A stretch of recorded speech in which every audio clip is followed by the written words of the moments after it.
Knox walked into class with his shoulders already slumped. Another day. Another bad day. His uniform used to be plain blue. Now it was a patchwork of faded fabric and old stains. He washed it every night, scrubbing until his knuckles bled, but nothing ever came clean.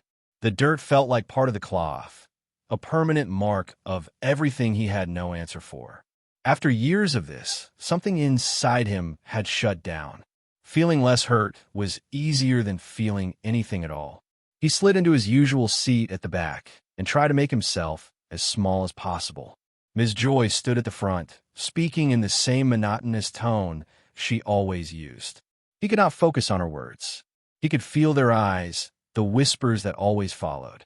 "Look at him," someone snickered from a few rows over. "Smells like he sleeps in a dumpster." "Probably does," another voice added louder. Knox let the textbook blur. He had heard it before enough times to know how it ended. Mark, the main reason his life was hell, swaggered by with a smirk. Without even pretending it was an accident, Mark brushed Knox's desk and tipped a full cup of bright orange juice across the front of his shirt. The liquid soaked through instantly. Laughter exploded across the room, loud and mocking. Knox looked up and found Ms. Joy watching. She had seen Mark do it. He raised his hand like a tired, small thing. "Ms. Joy," he said, voice flat. "You just poured juice on me. Are you going to ignore it again?" Ms. Joy glanced between them, smiled, and let out a light chuckle. "Oh, Knox, don't be so dramatic. Boys will be boys, right, Mark?" Mark puffed up. "Yeah, Ms. Joy. He's just sensitive." The class laughed harder. Ms. Joy joined in. Something inside Knox broke then. It was not a shout or a scene. It was a quiet, final click. He understood, with cold clarity, that no one was coming to save him. No teachers, no police, no parents. If anything stopped, it would have to be him. His face stayed blank, but his mind sharpened. He reached slowly into his worn school bag. A few students noticed the deliberate motion, and the room stilled a little. He pulled out a gun. Silence hit the classroom like a physical thing. Mark's smirk dropped away, and terror took its place. Ms. Joy froze, pale. "What?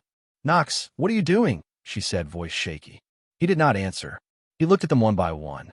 He saw fear. Good. He was ready. He would make them pay. He would end it. Then a bright blue screen appeared in front of his face, translucent and visible to him alone. "Congratulations. You have met the requirements.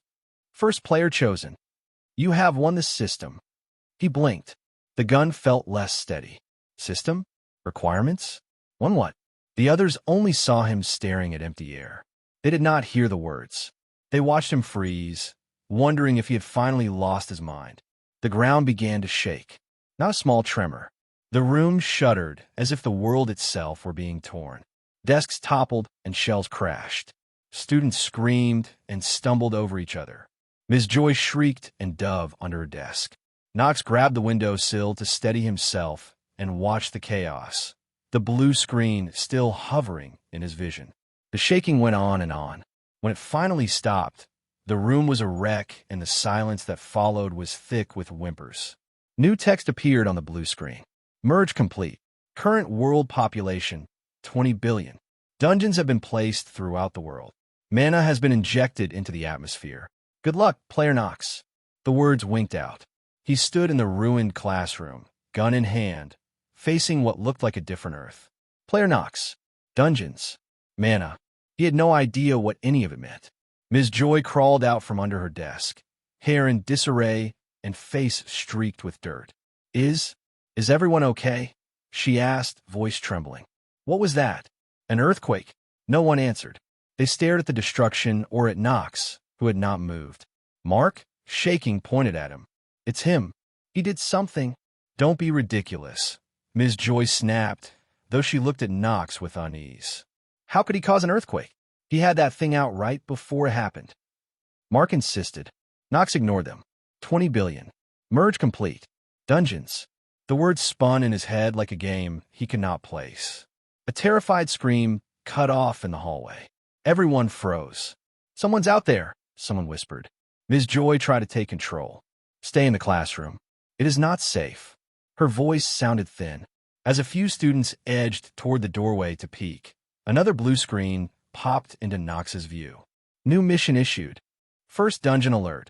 A dungeon has been placed in your school. Objective: clear the dungeon. Rewards: 1000 EXP, 1 X random skill, plus 5 stat points. Accept? Y/N. A dungeon in the school. EXP skills. Stats. It felt like a video game, and suddenly a path that had not existed a minute ago opened in front of him. He thought of the gun in his hand. He thought of the hallway outside. Teachers had never helped. No one had ever helped. This system had chosen him. He pressed Y. Mission accepted. Clear the dungeon. The screen vanished. The moment Knox accepted the mission, another window appeared. Player status. Name Knox. Level 1. Title none. HP 100 out of 100. MP 0 divided by 0. Strength 5. Agility 5. Stamina 5. Endurance 5. Perception 5. Luck 2. Unallocated stat points 10. Starter bonus. Skills none. 10. Extra points. Knox stared at the numbers. Useful, he thought, and stored the fact without acting on it. Something thudded against the classroom door. A pale hand, slick with something dark, slapped the small window pane. A muffled voice spilled through. "Let me in. Please, open the door."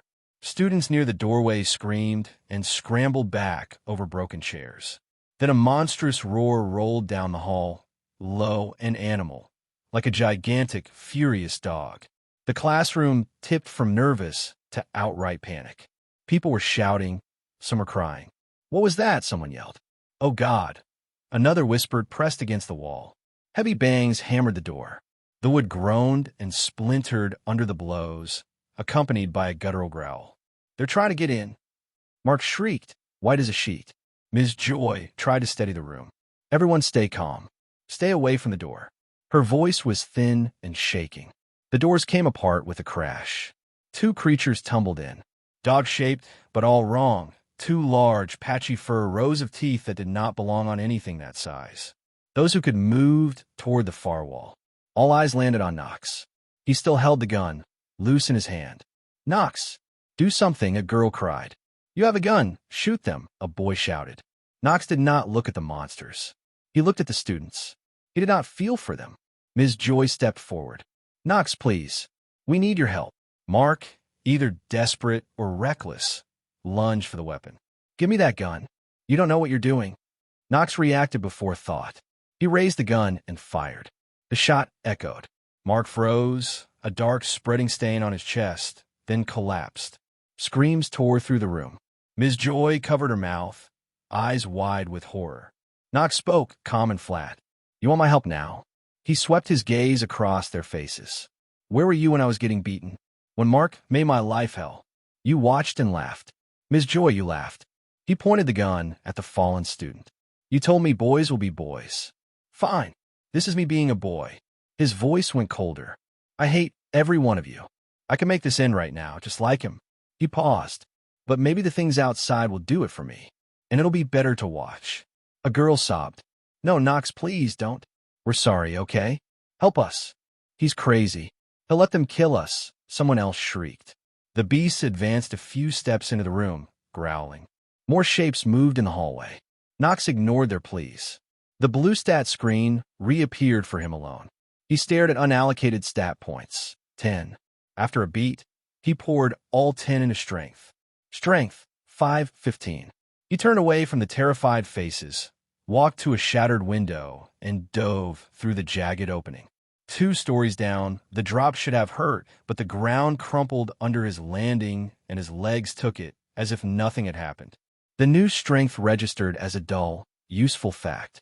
From the broken window, faces stared down, mouths moving in frantic shapes he could not hear. Knox smirked, lifted his middle finger slow and deliberate, then turned away. He ran toward the main entrance. Bodies littered the path. Students and a few teachers torn and bloodied. The dog creatures had already been busy. He felt nothing but a detached assessment. This was the landscape now. Rounding a corner, he saw one of the dog things up close. It was sniffing a backpack, unaware. Knox did not bother with the gun.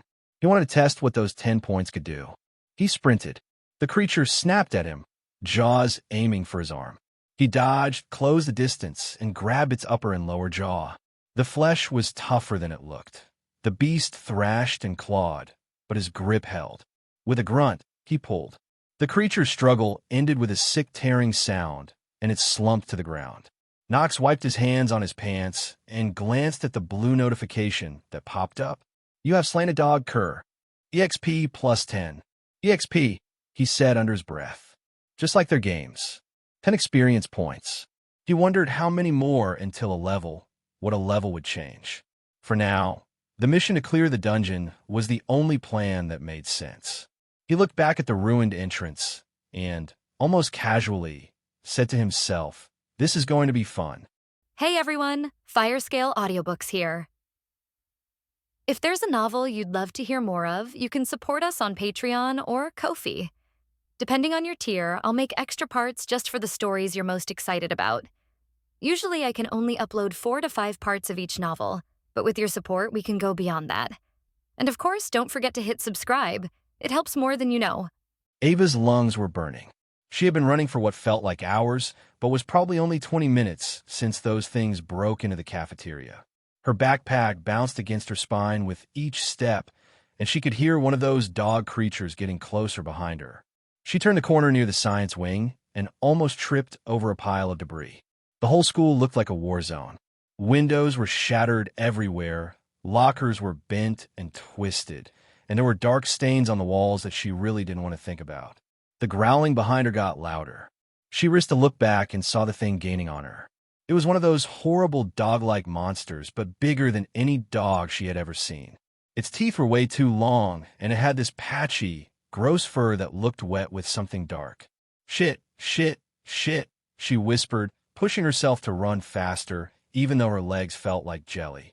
She rounded another corner and saw the main hallway ahead. Maybe if she could get to the front doors, she could make it outside. Maybe those things couldn't follow her out there. Maybe someone would help her. The creature behind her let out this awful howl that made her skin crawl. She could practically feel its breath on her neck now. Just as she was sure she was done for, something flew past her and slammed into the monster with a loud crash. The thing went flying into the wall and hit it so hard that the drywall cracked. Ava stumbled to a stop, gasping for air. She turned around and saw a guy standing where the monster had been. He was tall and skinny, wearing the same blue school uniform as everyone else, but his was completely trashed, stained and faded and torn in places. He had kicked the creature, actually kicked it hard enough to send it flying. That was impossible. Nobody was that strong. The monster was trying to get back up, shaking its head like it was dazed. The guy walked over to it casually, like he was just taking a stroll. He grabbed the thing by the head with both hands and twisted. There was this sick snapping sound, and then the creature went limp. Ava stared at him. She knew that face. Messy dark hair, pale skin, and those dead-looking eyes that never seemed to care about anything. It was that weird kid from 9A, the one everyone picked on. What was his name again? Wait, she said, still breathing hard. You're that kid from 9A, right? Noah? No, that's not it. Knox. He looked at her then, and she noticed something different about his eyes. They weren't as dead as usual. There was something alive in them now, something that made her feel uncomfortable. Yeah, that's me, he said. His voice was flat, but there was this edge to it that hadn't been there before. The freak from 9A. He had this weird smile on his face. Not a happy smile, but the kind of smile that made you want to back away, slowly. I saw what happened in the cafeteria, she said, trying to catch her breath. Those things just came out of nowhere and started attacking everyone. I've been running ever since. Thank God you showed up when you did. That thing was about to. Fuck off, he said, cutting her off. She blinked. What? I said fuck off. Go find someone else to save you. He turned away from her like she wasn't even worth looking at. She couldn't believe what she was hearing. Are you serious right now? There are monsters everywhere, and you're telling me to fuck off. Pretty much, yeah. He started walking away from her, heading deeper into the school instead of toward the exits. Where are you even going? She called after him. The exit is the other way. He stopped and looked back at her. That smile was still on his face, and it was getting wider. I'm going hunting, he said. This is the most fun I've had in years. Fun? He thought this was fun? People were dying, and he was having fun? "You're insane," she said. "Maybe." He shrugged. "But I'm alive for the first time in forever. You know what that feels like? To actually feel something instead of just existing." Ava didn't know what to say to that. She had always thought of him as that quiet, pathetic kid who got bullied all the time. She had never really paid attention to him, but she had never been mean to him either. She just ignored him like everyone else did. "Look, I get that school sucked for you," she said, trying to reason with him. "But that doesn't mean you should just leave me here to die." "Why not?" His voice was completely calm, like they were talking about the weather. "Did you ever help me when I was getting the shit kicked out of me every day? Did you ever say anything when Mark and his friends were making my life hell?" She opened her mouth to argue, but then closed it. Because he was right. She hadn't helped him. She had just watched like everyone else. "I thought so," he said. "So why should I help you now?" He turned around again and started walking away. "Wait," she called out. "I'm sorry, okay? I should have done something back then. I know that now. But please don't just leave me here." He paused, but didn't turn around. "You're sorry now," he said, "now that your life is on the line. How convenient." Another one of those dog things appeared at the far end of the hallway. It saw them and started running toward them, its claws clicking on the floor. Ava felt her heart start racing again. "Knox, please. There's another one coming." He looked over his shoulder at the approaching monster, then back at her. For a second, she thought he might actually help her again. Instead, he just smiled that creepy smile and said, "Better start running." Then he walked into one of the classrooms and disappeared, leaving her alone in the hallway with a monster charging straight at her. She looked at the creature, then at the empty doorway where Knox had vanished. She couldn't believe he had actually left her there. The monster was getting closer. She had maybe 10 seconds before it reached her. "Son of a bitch," she muttered, and started running again. Behind her, she could hear Knox laughing. Actually laughing. Like this was all some big joke to him. Maybe he really was insane. Or maybe this was just what happened when someone finally snapped after years of being treated like garbage. Either way, she was on her own now, and that terrified her more than the monsters did. Knox watched Ava run down the hallway like her life depended on it, which it probably did. The dog thing was right behind her, snapping at her heels every few steps. He could have just gone back to hunting monsters on his own, but honestly, this was way more entertaining. Watching someone who had spent years ignoring his suffering now scramble for her life felt pretty good. Not good enough to actually help her, but good enough to follow and see what happened. He kept his distance, moving quietly from classroom to classroom. The hallways were a mess anyway, so it was easy to stay hidden behind overturned lockers and piles of debris. "Help me!" she screamed as she ran past a group of classrooms. "Please, someone help me." A couple of doors were still closed, probably with people hiding inside. None of them opened. Smart choice, really. Why risk your neck for someone else when those things were running around? Knox almost laughed. Now she knew what it felt like to ask for help and get nothing back. The irony was pretty perfect. The dog was gaining on her. It was one of the smaller ones, but still bigger than any normal dog. Its mouth was open and drooling, and those oversized teeth looked ready to tear into something soft. Ava turned another corner, and Knox heard her footsteps slow down. He quickened his pace and peered around the corner to see what was happening. She had run straight into a dead end. The hallway ended at a wall where they were doing construction work before all this started. There were plastic sheets hanging down and tools scattered everywhere, but no way out. She spun around just as the dog thing rounded the corner behind her. She was trapped between the wall and the monster, breathing hard and looking around desperately for an escape that wasn't there. "Stay back," she said to the creature, like it could understand her. "Just stay back." The dog tilted its head at her voice, then started moving forward slowly. It knew she had nowhere to go now. It could take its time. Knox settled in to watch the show. This was about to get interesting. Ava backed up until she hit the wall. The plastic construction sheets rustled behind her as she pressed against them. The monster was maybe 10 feet away now, still approaching at that slow, confident pace. "Please," she whispered. "Please, I don't want to die like this." The creature stopped playing around and lunged at her. That was when something weird happened. She threw her hands up in front of her face, and suddenly there was this red glow around her. Not just a little glow either. Her whole body was surrounded by this red aura that pulsed like a heartbeat. What the hell? Knox muttered under his breath. The dog was still in midair when Ava thrust her hands forward. A stream of red fire shot out from her palms and hit the creature dead center. The thing didn't even have time to howl before it was completely engulfed in flames. The fire wasn't normal fire either. It burned way too hot and way too fast. Within seconds, the monster was nothing but ash on the floor. She stared at her hands like she couldn't believe what had just happened. The red aura around her flickered a few times and then disappeared. "Did I just do that?" she said out loud. "What the fuck did I just do?" Knox stepped out from behind his hiding spot, whistling low. Well, looks like I'm not the only one who got some upgrades." Ava spun around when she heard his voice. Her face went through about 5 different expressions in 2 seconds. Surprise, anger, relief, and then back to anger. She marched over to him with her fists clenched. "You fucking asshole. You followed me this whole time and didn't help." "Pretty much, yeah." He was still looking at the pile of ash where the monster used to be. "That was some impressive, by the way. Where did that come from?" "Don't you dare change the subject." She stopped right in front of him, close enough that he could see how pissed off she was. "I could have died back there, and you just watched like it was some kind of show." "It was a show," he said. "A pretty good one, too. Better than anything on TV." She looked like she wanted to hit him. "Are you completely psychotic? What is wrong with you?" "Lots of things, probably." He shrugged. "But right now I'm more interested in how you just shot fire out of your hands.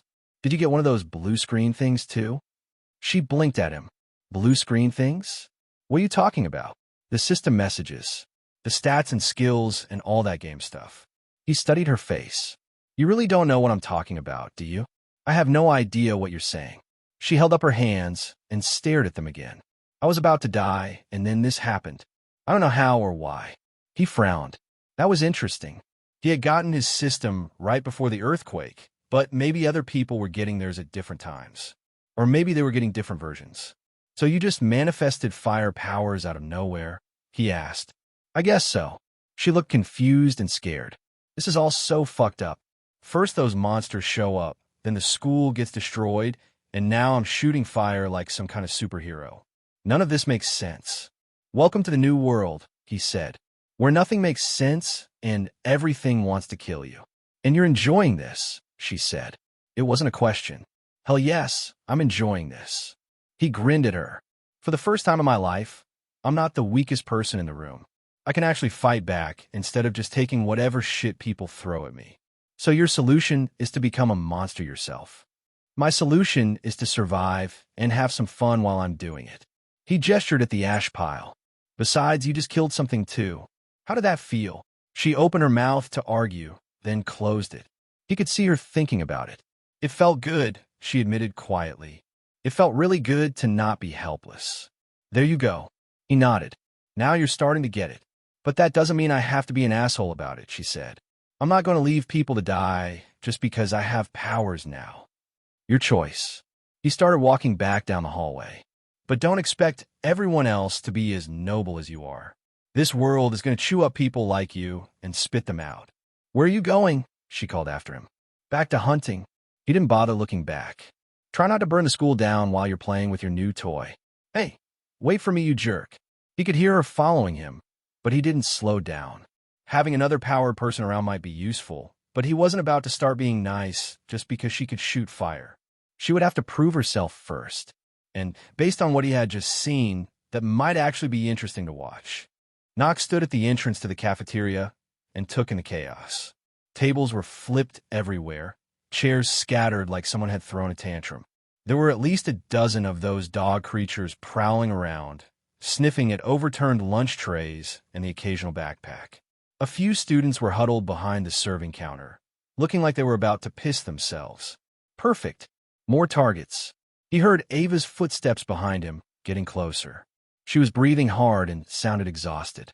"Sheesh, how are you so damn fast when you look like that?" she said between gasps, leaning against the wall next to him. He turned to look at her. She jumped back like he had slapped her. "Sorry, I didn't mean it in that way," she said quickly, holding up her hands. He didn't bother responding. What was the point? She meant exactly what she said. Everyone always did. They saw his skinny frame and ratty clothes and assumed he was weak. Well, that assumption was about to cost these monsters their lives. He sprinted into the cafeteria without warning. The closest dog looked up from whatever it was chewing on and started to growl. Knox reached it before it could even finish the sound and drove his fist straight into its skull. The impact sent the creature flying backward into a stack of chairs with enough force to snap the metal legs. Another one came at him from the left. He caught it mid-leap and slammed it down onto a table so hard that the table collapsed underneath it. The creature didn't get back up. "Holy shit," one of the students behind the counter said. "Who the hell is that?" He looked older, probably a senior. They didn't recognize him, which wasn't surprising since upperclassmen never paid attention to anyone in the lower grades unless they were bullying them. "Isn't that the kid that always gets bullied?" Another voice said from behind the counter. A third dog charged him while he was distracted. He sidestepped and grabbed it by the tail, then swung it around like a baseball bat before letting go. It crashed into the serving counter with a loud bang that made the hiding students scramble further back. "Something tells me we should not piss him off," the first voice said again. Knox overheard that and almost smiled at that. Finally, someone was showing him the respect he deserved.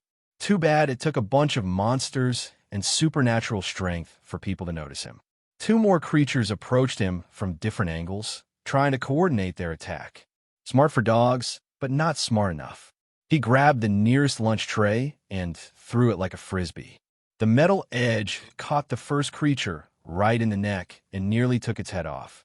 The second one actually managed to jump on him, its claws scraping against his chest. For a split second, he thought it might hurt, but then he remembered his boosted stats. He grabbed the thing by its scruff and held it at arm's length while it snapped and snarled at him. "You're not even trying," he said to the creature, then punched it so hard its jaw came off. He dropped the body and looked around for more targets. There were still several monsters in the room, but they seemed less eager to approach him now. Some of them were actually backing away, which was interesting. Apparently, even these things could learn. Before he could move toward the remaining creatures, Ava was already sprinting past him. Red flames erupted from her hands as she launched herself at a group of 3 dogs that were cornering some kid near the vending machines. "Get away from him," she yelled, sending a stream of fire that turned the first creature into ash instantly. The other 2 spun toward her, snarling. She didn't hesitate, just kept firing those red flames like she was using a flamethrower. The dogs didn't even have time to dodge before they were burning up. Knox watched her work and felt something that might have been approval. "Oh, would you look at that? Maybe she does have a spine after all." She helped the kid to his feet and pointed toward the exit. "Get out of here. Find somewhere safe." The boy nodded frantically and ran off without looking back. She turned to face the rest of the cafeteria, her hands still glowing with that red aura. There were maybe 6 or 7 dogs left, and they were all staring at her now instead of him. "Come on then," she said to them. "Let's get this over with." One of the creatures tried to circle around behind her, but she spun and caught it with a blast of fire before it could get close. Another one jumped at her from a table, and she grabbed it mid-air and held it while the flames consumed it. Knox had to admit she was getting the hang of this pretty quickly, a lot faster than he would have expected from someone who had been running for her life just 20 minutes ago. The remaining dogs seemed to realize they were outmatched. A couple of them started backing toward the kitchen area, probably looking for another way out. "Oh, no, you don't," she said, chasing after them. She disappeared through the kitchen doors, and Knox could hear the sounds of her powers going off. More burning, more ash hitting the floor. The students behind the serving counter were all staring at where she had gone. "What the hell was that?" one of them whispered. "Fire powers," another one said. She had actual fire powers. "This is so fucked up," a third voice added. Knox walked over to the counter and looked down at them. There were 4 students crammed back there, all looking terrified. "You guys can come out now," he said. "The dogs are dead." They didn't move. "Seriously," he said. "It's safe." "How do we know you won't kill us?" the oldest one asked. He looked like he was maybe 18, with short brown hair and a leather jacket. He shrugged. "Because I don't feel like it right now. But that could change if you keep pissing me off." They scrambled out from behind the counter so fast they were tripping over each other. "We're going to get out of here," the leather jacket kid said, not making eye contact. "Good idea," he replied. They were halfway to the exit when Ava came back out of the kitchen, wiping ash off her hands. "That's all of them in there," she said. "How many did you get?" Before he could answer, a blue screen popped up in front of his face. Combat summary. Dog slain, 12. Total EXP gained, 340. Wait, that didn't make sense. If he needed 100 EXP to level up, and he had 350, shouldn't he be level 4 by now? Note, experience requirements increase with each level. Level 2, 100 EXP. Level 3, 200 EXP. Level 4, 300 EXP. Current level, still 1 processing. Are you seeing one of those screen things right now? Ava asked. Yeah, he said, still reading. It's telling me how many of those things I killed. How many? 34. Her eyes went wide. 12? In like 10 minutes. Something like that. The screen updated again. Level up. You are now level 2. All stats increased by 1. You have 5 unallocated stat points. Level up. You are now level 3. All stats increased by 1. You have 5 unallocated stat points. Current stats. Strength, 17. Agility, 7. Stamina, 7. Endurance, 7. Perception, 7. Luck, 4. Unallocated stat points, 10. That was more like it. He thought about where to put the extra points, then decided to keep things simple. 5 more into strength, 5 into agility. Updated stats. Strength, 22. Agility, 12. He felt the changes immediately. His muscles felt denser, more responsive. When he flexed his fingers, he could sense the power there. "So what's your screen telling you?" she asked. "That I leveled up twice and got stronger." He looked at her. "What about you? You getting any system messages?" "Nothing," she said. "Just a fire thing." That was weird. But now that he thought about, the notification from back then said he won the system, so maybe it's just unique to him? Another screen popped up. Dungeon status update. Total monsters remaining, 170. Dungeon progress, 16.7%. 170 monsters left. That seemed like a lot, but also kind of exciting. Each one was more EXP, more levels, more power.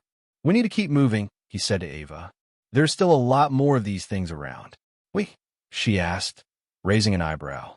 "You could go off on your own if you want," he said. "But you're useful, and I'm useful. Might as well stick together for now." She thought about it for a few seconds. "Fine, but if you try to leave me to die again, I'm going to burn your ass." "Fair enough." They headed toward the cafeteria exit, stepping over dog corpses and scattered debris. The 4 students had already disappeared, probably running for the main entrance. "So, where to next?"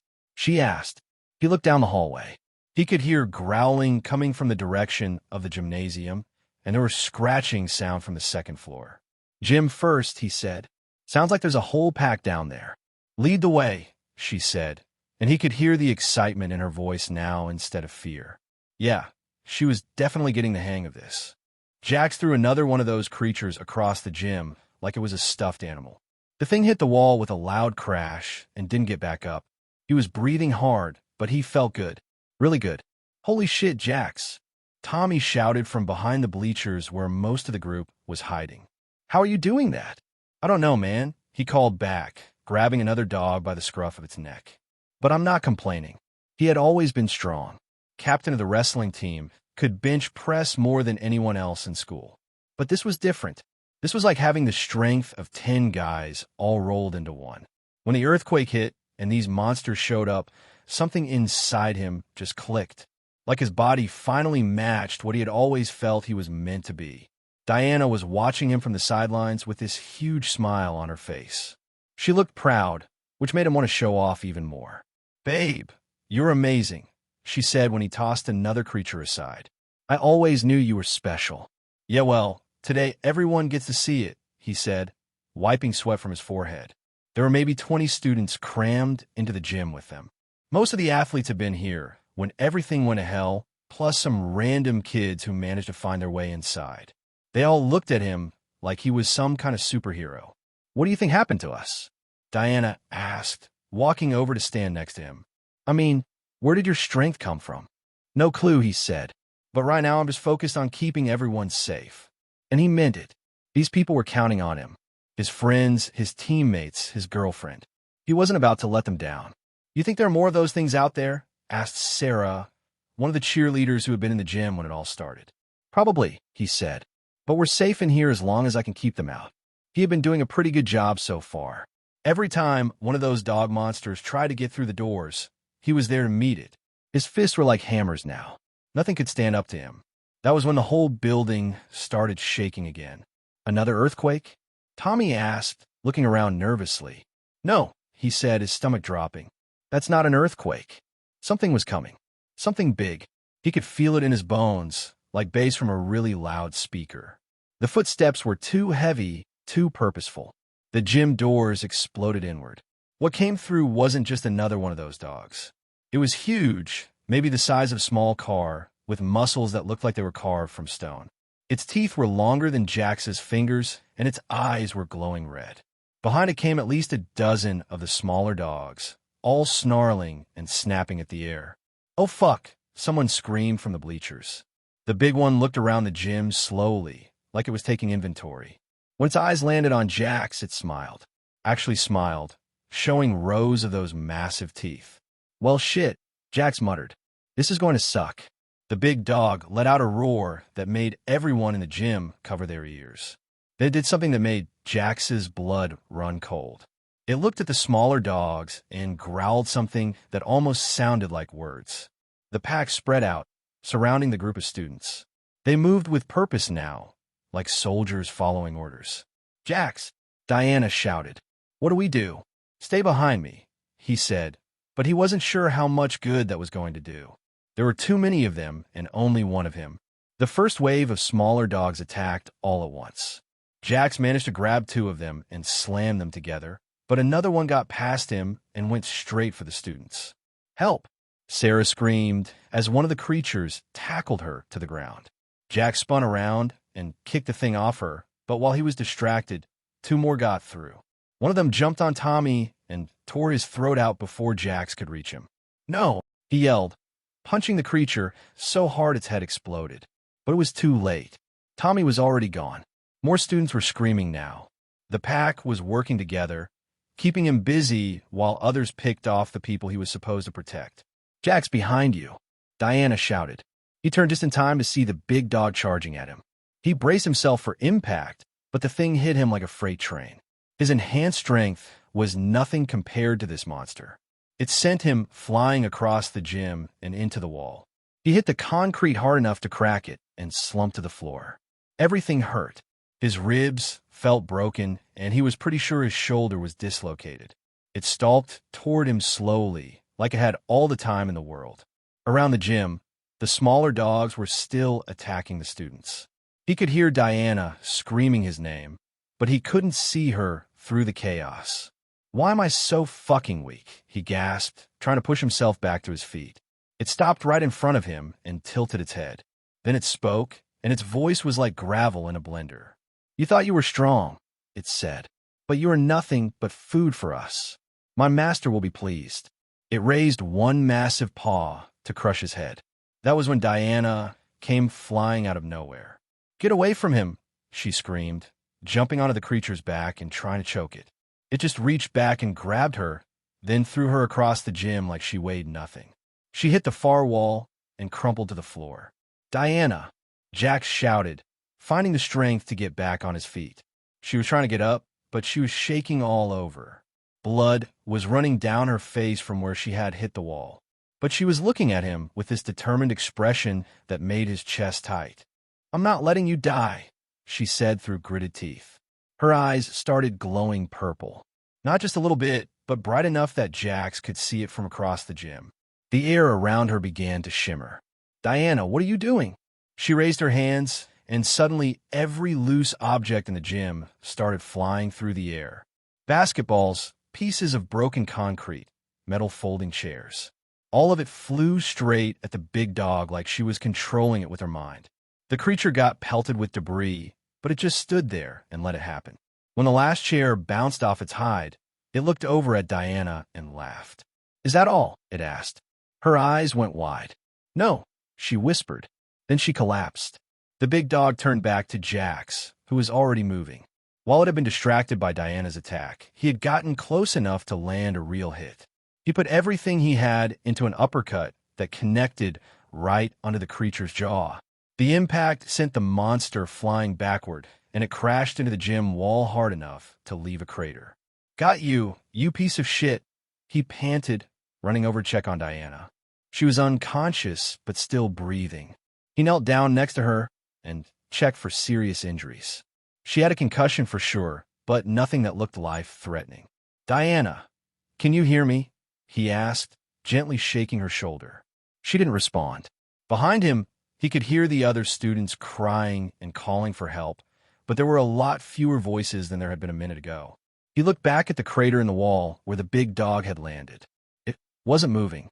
Maybe he had actually killed the thing. Then he felt teeth sink into his shoulder. The pain was incredible, like someone had driven a railroad spike through his body. The big dog lifted him off the ground by his shoulder and shook him like a chew toy. "Did you really think that would work?" It growled, its voice right in his ear. It threw him across the gym, and he bounced off the floor twice before sliding into the bleachers. He could taste blood in his mouth, and everything was going fuzzy around the edges. He tried to get up, but his legs wouldn't work right. The big dog was walking toward him again, taking its time. "You failed them all," it said, gesturing at the bodies scattered around the gym. "Some protector you turn out to be." Jax looked around and felt his heart break. Tommy was dead. Sarah was dead. Most of the other students were dead, too. The few that were still alive were hiding behind the bleachers, too scared to move. Diana was still unconscious where he had left her. At least she was safe for now. "Why am I so weak?" he asked himself, tears running down his face. I was supposed to protect them. He had failed. All that strength, all that power, and he couldn't save the people who mattered most. What was the point of being strong if you couldn't use it when it counted? The big dog was almost close enough to finish him off when he heard a voice in his head. It wasn't his voice or Diana's or anyone else he recognized. It was deep, ancient, and it sounded amused. "You have spirit," the voice said. "Even in defeat, you do not give up." "I like that. Who are you?" he asked out loud. The big dog stopped walking and looked around, confused. "I am someone who appreciates potential when I see it," the voice continued. "You are weak now, but you could be strong. Stronger than you ever imagined. All you have to do is accept my offer." "What offer?" "Let me sponsor you. Let me give you the power you need to protect what matters to you. In return, you serve my interests." He didn't even hesitate. "Deal." "Excellent. Now get up and show me what you're made of." Golden light erupted around his body like someone had set him on fire.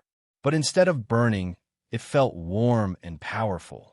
His injuries healed instantly, and his muscles swelled with new strength. He stood up slowly, feeling better than he ever had in his life. The big dog was backing away now, its confidence replaced by something that looked almost like fear. "What is this?" it snarled. Jack smiled and cracked his knuckles. "This is me getting serious." The golden light was still coursing through Jax's body, and he felt incredible, like he could punch through a mountain if he wanted to. The creature that had been dominating him seconds ago was now backing away, its red eyes wide with what looked like genuine fear. "Yeah, that's right," he said, rolling his shoulders. "Now we're talking." He moved faster than he had ever moved in his life. 1 second he was standing by the bleachers. The next he was right in front of the creature with his fist buried in its stomach. The thing doubled over and let out this pained howl that echoed through the gym. "How's that feel, asshole?" He grabbed it by the scruff of its neck and threw it across the room like it was nothing. It crashed into the wall and left another crater, bigger than the first one. The smaller dogs were all looking between him and their leader, probably trying to figure out what the hell was happening. He didn't give them time to think about it. "Come on then," he said, grinning. "Let's dance." 3 of them rushed him at once. He caught the first one mid-leap and slammed it down so hard it went through the gym floor. The second one tried to bite his leg, but he just grabbed it by the jaw and ripped its head clean off. The third one actually managed to scratch his arm before he punched it so hard it exploded. "This is fucking amazing," he said, looking at his hands. The golden light was pulsing around his fingers like liquid electricity. "I could do this all day." The big dog was getting back to its feet, shaking its head. When it looked at him, there was hatred in its eyes, but also something else. Respect, maybe, or at least acknowledgement that this wasn't going to be the easy fight it thought it was. "What did you do?" it growled. "What power is this?" "Wouldn't you like to know?" he said, cracking his knuckles. He rushed forward again, throwing punch after punch. Each hit sent the creature staggering backward. His speed was insane now. He was landing 5 or 6 hits for every one a monster could throw back. "You like that?" he shouted, driving his fist into its ribs. "How about this?" He grabbed it by the shoulders and drove his knee into its stomach with enough force to lift it off the ground. The creature tried to claw at him, but he was too fast. He ducked under its swipe and uppercut it so hard its feet left the floor. This was the best he had ever felt in his entire life. All that time being just another strong guy at school, and now he was something else entirely. Something better. The creature was getting desperate. It let out another roar, and suddenly all the remaining small dogs in the gym started moving toward him. "Really?" he said, turning to face the pack. "You need backup now." There were maybe 8 of them left, all snarling and showing their teeth. They thought they could overwhelm him with numbers. They were wrong. He moved through them like they were standing still. Grab, throw, punch, repeat. Each hit was devastating. He was so much stronger now that the smaller dogs couldn't even hurt him. Their claws just bounced off his skin. "This is too easy," he said, tossing another one into the wall. "Come on, give me a challenge." While he was cleaning up the pack, the big dog was trying to sneak toward the gym doors, probably planning to run away and regroup somewhere else. "Oh, no, you don't," he said, spotting the movement out of the corner of his eye. He grabbed the last small dog by the tail and threw it at the bigger one. Both creatures went down in a tangle of limbs and snarls. "You're not going anywhere," he said, walking over to where they had fallen. "We're not done yet." The big dog pushed the smaller one off and got back to its feet. It was breathing hard and had cuts all over its body from their fight. "You cannot keep this up forever," it said. "That power will burn you out." "We'll see about that," he said, but even as he said it, he could feel something changing. The golden light around his body was flickering a little. Not much, but enough that he noticed. He pushed the thought away. He was winning. That was all that mattered. He grabbed the creature by its hind leg and lifted it off the ground. It was massive, probably weighed more than a small car, but he held it up like it was nothing. "How's the view from up there?" he asked, then slammed it down onto the gym floor. The impact cracked the concrete in a spiderweb pattern. The creature tried to get up, but he stomped on its back, pinning it down. "Had enough yet?" he asked. It twisted its head to look at him, and he could see the fear in its eyes now. Real, genuine terror. This thing that had been so confident before was now completely at his mercy. "My master will not forget this," it said. "He will come for you." "Let him come," he said. "I'll be waiting." That was when he felt it. The golden light around his body sputtered like a candle in the wind. For just a second, the power faded and he felt normal again. Weak. The creature felt the change too. Its eyes widened and then it smiled. "There it is," it said. "I told you it would not last." The light flickered again, more noticeably this time. He could feel his enhanced strength starting to drain away like water through a broken dam. "No, no, no," he said, trying to force more power into his body. "Not now. Not when I'm so close." But it was too late. The golden aura around his body faded completely, and suddenly he was just regular Jax again. Strong for a normal person, sure, but nothing compared to what he had been a few seconds ago. The creature under his foot pushed up and threw him off easily. "And now you die," it said, getting to its feet. The exhaustion hit him all at once. It felt like he had just run a marathon while carrying a refrigerator. His legs were shaking, and he could barely stand up. "Shit," he gasped, stumbling backward. "This is bad." The creature stalked toward him slowly, savoring the moment. All that confidence it had lost was coming back with interest. "You had your moment," it said. "Now it is mine." It backhanded him across the face and sent him flying into the bleachers. The metal frame bent under the impact, and he crumpled to the floor. Everything hurt. His ribs were probably broken, and he was pretty sure he had a concussion. The creature wasn't even trying to kill him quickly. It was taking its time, enjoying his suffering. This is what happens when mortals try to play with power beyond their understanding, it said, kicking him in the stomach. He curled up and tried to protect his vital organs, but there wasn't much he could do. He was completely drained. Whatever that golden power had been, using it had taken everything out of him. Please, he gasped. The others. Don't hurt them. The others. The creature laughed. Most of them are already dead. The few that remain will join you shortly. It grabbed him by the throat and lifted him off the ground. Its claws dug into his neck, and he could feel blood running down his chest. Any last words? It asked. He looked over at Diana, who was still unconscious by the wall. At least she was alive. That was something. Go to hell, he managed to say. The creature tightened its grip and black spots started dancing in his vision. This was it. After all that power, all that strength, he was going to die just like everyone else. That was when something flew past his head and punched the creature so hard its entire head just disappeared. The headless body stood there for a second, still holding him by the throat, then collapsed backward. He fell to the floor, gasping and coughing. Knox stood over the headless corpse and watched the golden light fade from the guy's body. The whole scene had been pretty entertaining to watch from the doorway. Big, strong jock gets powers, beats up monsters, powers run out, almost dies. Classic. That was my kill, Ava said from behind him, sounding annoyed. I was about to fry that thing. He glanced back at her. Too slow. I wasn't too slow. You just rushed in there like some kind of maniac. And now it's dead. He looked down at the corpse. Problem solved. A blue screen popped up in front of him. Alpha Dog defeated. EXP gained, 500. Level up. You are now level 4. All stats increased by 1. You have 5 unallocated stat points. 500 experience from 1 monster. Not bad.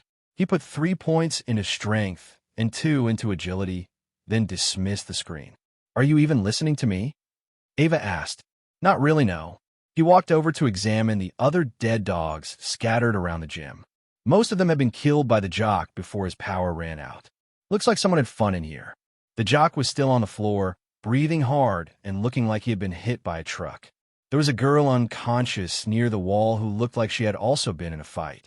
A few other students were hiding behind the bleachers, probably too scared to come out. Hey, he called out to the jock. You alive over there?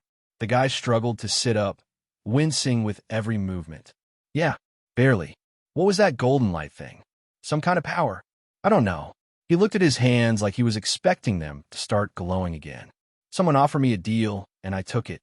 A voice in my head said he would give me power if I served his interests. Knox raised an eyebrow. And you just said yes? My friend were dying. His voice got harder. I would have done anything to save them. How did that work out for you? The guy looked around the gym at all the bodies and didn't answer. That's what I thought. He started walking toward the exit. Come on, Ava. Let's find more things to kill. Wait, Jack said. Are you just going to leave us here? Pretty much. There might be more of those things coming. We need help.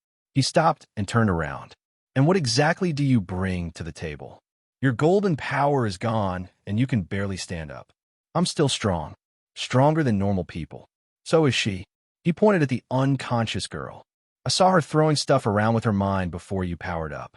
At least that's useful. Diana, Jack said, looking at the girl. Is she okay? How the fuck should I know? I'm not a doctor. Ava walked over to check on the girl. She's breathing. Probably just knocked out. See? She's fine. He started walking toward the exit again. Good luck with whatever happens next. You're really just going to abandon us? The desperation in the Jax's voice almost made him smile. This was the same kind of guy who had ignored him for years, and now he was begging for help. Did you help me when Mark and his crew were beating the shit out of me every day? He asked. Jax looked confused. I don't even know who you are. Exactly. You never bothered to learn my name. So why should I care what happens to you now? Because people are dying. People die every day. I'm just trying to make sure I'm not one of them. He reached the gym doors and looked back one more time. Jax was trying to wake up Diana, and the other students were starting to come out from behind the bleachers. Wait, one of them called out. It was a girl with short blonde hair who looked like she had been crying. Please don't leave us here. Why not? Because we'll die without help. He shrugged. Probably. Ava grabbed his arm. Knox, we can't just leave them here. Watch me. Come on. That guy with the golden powers could be useful. And the girl with telekinesis, too. They're weak. His power ran out after 5 minutes, and the girl is unconscious. What good are they going to do? Maybe they'll get stronger. Maybe their powers will come back. He thought about that. The system had said this was a dungeon with over 100 monsters still alive. Having more people to fight might speed things up. And if they died along the way, at least they would be useful distractions. Yeah, pass. He continued walking, and Ava stayed behind. She watched him take another step toward the exit and felt something snap inside her chest. All the anger she had been holding back since this whole thing started came rushing out at once. You know what? You're a fucking jerk, she said, her voice getting louder with each word. A complete and total asshole who only cares about himself. Knox kept walking like he hadn't heard her, which just made her angrier. I'm talking to you. You piece of shit, she continued, her hands starting to glow red again. These people are going to die, and you just don't give a damn because what? Some kids are mean to you. He still didn't turn around or say anything. Just kept walking at that same steady pace like she was background noise. You think you're so much better than everyone else now that you have powers, but you're not. You're still the same pathetic loser you always were, just stronger. At least before you were harmless. Now you're just dangerous and useless. That got his attention. He stopped walking but didn't turn around. You want to know what I think? She went on. I think you're scared. I think all this tough guy bullshit is just you trying to convince yourself that you're not still that weak kid getting beat up every day. But here's the thing. Being strong doesn't mean anything if you don't use it to help people. Jax was watching this whole thing from the floor, where he was still trying to get Diana to wake up. The other students were looking back and forth between Ava and Knox like they were watching a tennis match. And another thing, she said, really getting into it now. You're not even that smart. You think leaving these people behind makes you some kind of survivor, but all it makes you is alone. What happens when you run into something you can't handle by yourself? What happens when you need help and there's nobody left who gives a shit about you? She was breathing hard now, all that fire energy making her feel hot and buzzy. But fine, you want to be a selfish asshole? Go ahead. I'm staying here with these people because they actually need help and I'm not a complete psychopath. She crossed her arms and glared at his back, waiting for him to turn around and argue with her, or at least say something. She was expecting him to get mad or defensive or maybe even change his mind about leaving. Instead, he just said, "Suit yourself," without even looking back. Then he walked out of the gym like nothing had happened. Ava stood there staring at the empty doorway, feeling stupid. She had thought her speech would at least get some kind of reaction out of him, maybe make him realize he was being an idiot. Instead, he had just walked away like she wasn't even worth arguing with. Well, shit, she muttered. Is he really gone? Asked the blonde girl. Looks like it, she said, still staring at the door. Jax managed to get Diana to sit up. She was groggy and kept blinking like she was trying to figure out where she was. What happened? She asked, touching the side of her head where a bruise was forming. We got our asses kicked, Jax said. Then some guy showed up and saved us. Then he left. Some guy. Yeah, I don't know who he was. Skinny kid. Looked like he could bench press a car. Ava walked over to them. His name is Knox. He goes to our school. Never heard of him, Diana said. Most people haven't. He's one of those kids who just blends into the background. She looked back at the door one more time. Apparently not anymore, though. There were 4 other students still alive in the gym. The blonde girl, 2 guys who looked like they were on the basketball team, and another girl who was maybe a sophomore. They all looked terrified and lost. So what do we do now? One of the basketball players asked. Ava looked around the gym at all the dead monsters and dead students. The place was a complete disaster. Blood everywhere, broken equipment, holes in the walls. We can't stay here, she said. More of those things might show up. Where can we go, though? The blonde girl asked. Those monsters are everywhere. I don't know yet, but we need to find somewhere safe and figure out what's happening to us. Diana was testing her telekinesis by making a basketball float in the air. It was wobbly, and she looked like she was concentrating really hard, but it was working. I can still do it, she said. The mind thing. It's not as strong as before, but it's there. Good, Ava said. We're going to need every advantage we can get. Jax tried to stand up and almost fell over. His face was pale, and he was shaking. Take it easy, Ava said, helping him stay upright. You look like hell. I feel like hell too. That power really took it out of me. What was that anyway? Where did it come from? Some voice in my head offered me a deal. Power in exchange for serving someone's interests. He rubbed his forehead. I was desperate, so I said yes. And now the voice is gone, and I feel like I got hit by a truck. He looked at his hands. I'm still stronger than I used to be, but nothing like what I was a few minutes ago. Think it'll come back? I have no idea. Ava thought about Knox and his system messages. He had mentioned something about stats and levels, like this was all some kind of video game. Maybe that was what was happening to all of them. Maybe they were all getting powers, but in different ways. We should get out of here, she said. Find somewhere we can rest and figure out our next move. What about him? The blonde girl asked, pointing at the door Knox had walked through. Should we try to find him? No, Ava said quickly. Trust me, we're better off without him. Even as she said it, though, she couldn't help thinking about how easily he had killed that huge monster. How he had just punched its head clean off like it was nothing. Having that kind of power on their side would have been useful, but he had made his choice and she had made hers. She wasn't going to abandon people who needed help just because it was easier to be selfish. Come on, she said to the group. Let's see if we can find a way out of this place.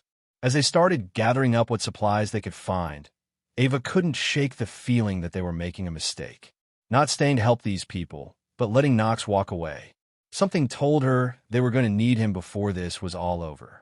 But it was too late now. He was gone, and they were on their own. Knox moved fast through the wrecked hallways, his boots crunching on fallen plaster and broken glass. Ava's voice was still ringing in his ears, annoyingly loud even though she was long out of sight. Fucking jerk, complete, and total asshole. He scoffed internally. Yeah, maybe he was. So what? When had anyone ever given a damn about him? These people are going to die, and you just don't give a damn because what? Some kid were mean to you. He gritted his teeth. Some kid were mean to me, she had said. She had no idea. Years. Years of it. Every single day. Mark's smirking face flashed in his mind, then Ms. Joy's condescending smile as she let it all happen. He remembered the orange juice soaking his shirt, the laughter. No one stepped in then. No one cared then. So why should he care now? Why should he be the one to stick his neck out? He rounded a corner, a piece of the ceiling hanging precariously above him. He sidestepped it without a second thought. You think you're so much better than everyone else now that you have powers, but you're not. You're still the same pathetic loser you always were, just stronger. Pathetic loser. That stung. He wasn't a loser anymore. He had power. He could kill those dog things with his bare hands. He wasn't weak. At least before you were harmless. Now you're just dangerous and useless. Useless? He was clearing this dungeon, wasn't he? That was the mission. That was useful. Dangerous? Maybe. But he'd rather be dangerous than a punching bag. He kept moving, his pace somewhere between a fast walk and a jog. He wasn't running from anything, he told himself. He just wanted to put distance between himself and that. The gym. Her voice. I think you're scared, she had yelled. Scared? Of what? He had faced down monsters. He had jumped out of a 2-story window. He wasn't scared. He was just done. Done with people. Done with their expectations. What happens when you run into something you can't handle by yourself? What happens when you need help and there's nobody left who gives a shit about you? He paused for a split second.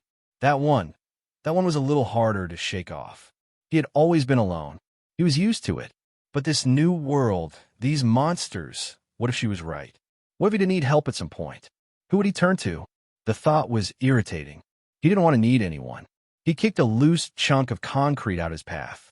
It skittered across the floor and bounced off a dented locker. Why should he care about any of them? They were all part of the same shitty system that had chewed him up and spit him out. Mark, his bullies, the students who watched and snickered, the teachers who did nothing or worse, joined in. Like Ms. Joy. You all watched, he had told them back in the classroom. Some of you laughed. Ms. Joy, you joined in. His own words came back to him. He remembered their terrified faces. It had felt good, that fear. Ava's words again. Being strong doesn't mean anything if you don't use it to help people. Bullshit. Strength meant he wasn't a victim anymore. Strength meant survival. That was what it meant to him. He was being selfish, she basically said. And maybe he was. But after everything he had gone through, didn't he have the right to be? No one had ever helped him. Why should he be the one to suddenly start playing hero? Fuck them all. Whether his choice was wrong or right, that was his business, right? He slowed his pace, then stopped in the middle of a debris-strewn corridor. The word, right, echoed in his mind.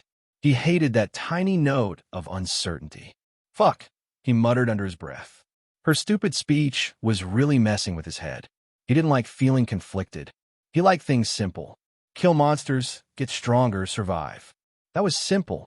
Her words made it not simple. He looked down one end of the hallway, then the other. He had been heading generally towards the school's main entrance, vaguely thinking of clearing out more monsters. Now, he changed direction. He started walking back the way he'd come earlier, but took a different turn, heading toward the stairs that led to the upper floors. Towards his old classroom. He didn't know why exactly. Maybe he just needed a place to think without her voice in his head. Or maybe he was a little curious about what happened to the idiots he'd left behind. Not because he cared, of course. Just curious. Knox walked through the hallways without much purpose, killing any dog monster that got in his way. A punch here, a kick there. Nothing too exciting. His mind kept wandering back to Ava's stupid speech, and he hated that it was still bothering him. Why the hell was he even heading toward his old classroom, anyway? It made no sense. He should be hunting down more monsters, getting stronger, leveling up. Not wasting time on whatever was left of those idiots. He turned the corner and stopped. About 15 dog monsters were clawing and banging at the door to his classroom. The barricade they had set up was still holding, but it looked like it wouldn't last much longer.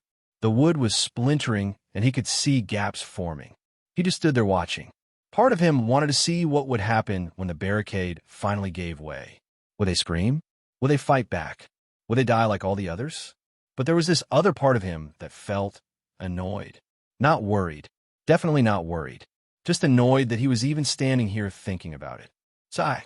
What the hell is wrong with you, Knox? He muttered to himself. Before he could change his mind, he moved. The first dog didn't even see him coming. His fist went straight through its skull and sent it flying into the wall. The others turned to face him, but they were too slow. Way too slow. He grabbed the nearest one by the throat and crushed it, then kicked another one so hard it split in half. The rest tried to surround him, but it was pointless. He was too fast, too strong. Within 30 seconds, all 15 monsters were dead. The hallway went quiet. Knox walked up to the barricaded door and banged on it with his fist. You fuckers alive in there? There was silence for a few seconds, then he heard a voice. Knox. It sounded like Amelia. No, it's Santa Claus. Of course it's me. He could hear them moving around inside, probably trying to figure out if this was real or some kind of trick. Finally, the barricade started coming apart. Desks and chairs being moved aside, the sound of wood scraping against the floor. The door opened, and Amelia peeked out first, her eyes wide. When she saw him standing there covered in monster blood, she looked both pissed off and relieved at the same time. You came back, she said. Yeah, well, don't get used to it. The others were behind her. Veza with her usual cold expression, Kendra glaring at him like he had personally offended her, Yeda staying quiet in the back, and Ms. Joy looking like she had aged 10 years in the past hour. We thought you were dead, Kendra said, but there was something different in her voice. Less angry than usual. Sorry to disappoint you. He looked past them into the classroom and saw the bodies. At least half the class was dead, maybe more. Some had been torn apart by the monsters. Others looked like they had been trampled in the panic. What happened to the rest? He asked. Some of them got powers, Amelia said, like fire or super speed or other stuff. But most of them panicked and tried to run. They didn't make it very far. And you 5 stayed here because we're not idiots, Kendra snapped. Running around out, there is suicide. At least here, we could barricade ourselves in. Veza was staring at him with those sharp eyes of hers. You seem different, she said flatly. Different how? Stronger. More. She paused like she was trying to find the right word. Present. Amelia was looking at him too, and he could see her thinking the same thing. Had he always carried himself like this? Had his presence always felt so intense? The answer was no, obviously. Before today, he had been nobody. Invisible. Now, he was something else entirely. So what powers did you guys get? He asked, changing the subject.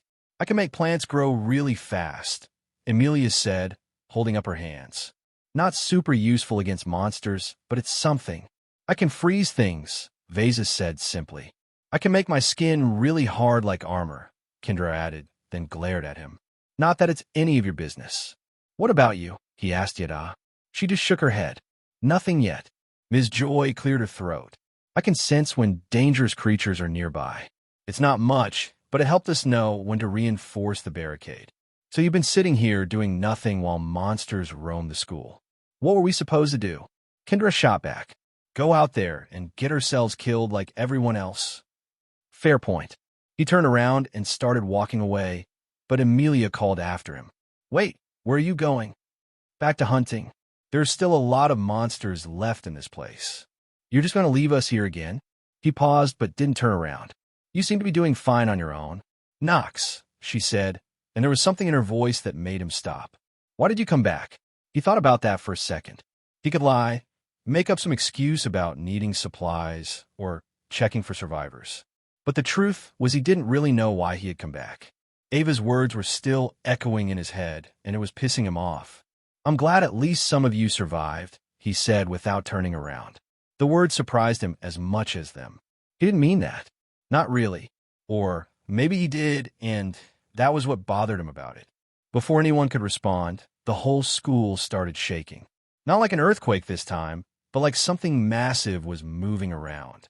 The walls groaned, and dust fell from the ceiling. A blue screen popped up in front of his face. Boss Monster has exited the dungeon. Anomaly detected. Eliminate the anomaly. Reward. Well, shit, he said, reading the message. That's not good. What's not good? Amelia asked. Nothing, just stay here. Like hell we are. You are not leaving us behind again. He was really annoyed, but he knew arguing was useless. The look in their eyes said it all. They weren't backing down this time. Fine, but do what I say.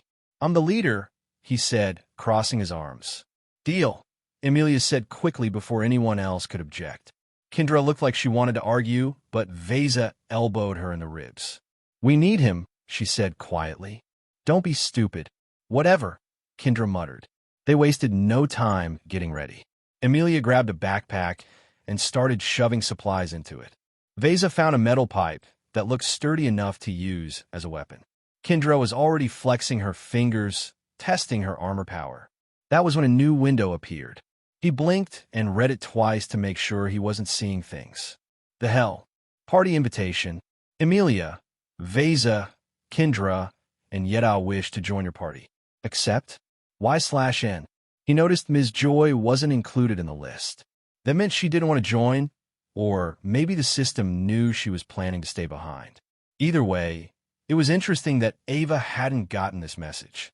She was planning on leaving him from the start. I see, he said out loud. For the first time since getting these powers, he spoke directly to his system in his head. What are the benefits of having a party? He didn't expect much, but the system responded immediately, showing him a bunch of information. Party benefits. Shared EXP, doubled when fighting together. Stat bonuses when near party members. Ability to see party member health and status. Enhanced communication range. Doesn't seem like a bad deal, he said, still staring at the invisible screen. The girls were all looking at him, like he had lost his mind. He was just standing there quiet, staring at nothing, talking to himself. He's just standing there like that time, Amelia thought, remembering how he had acted weird right before the earthquake began. Just what is he seeing that we don't? Knox, she said out loud. You okay? Yeah, I'm fine. He accepted the party invitation, and another screen popped up showing all their names with little health bars next to them. Are you talking to someone? Kendra asked. Because there's nobody there. It's complicated. He dismissed the screens and looked at them. We need to move. There's something big happening, and I don't think we want to be stuck in this classroom when it gets here. Ms. Joy stepped forward.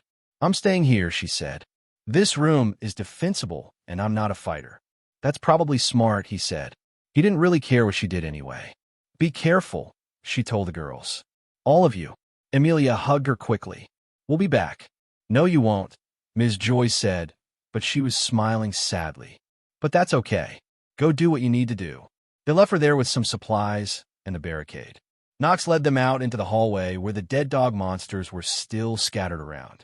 Holy shit, Kendra said, looking at all the bodies. You killed all of these by yourself? Yeah. Vesa was examining one of the corpses. Their skulls are completely crushed.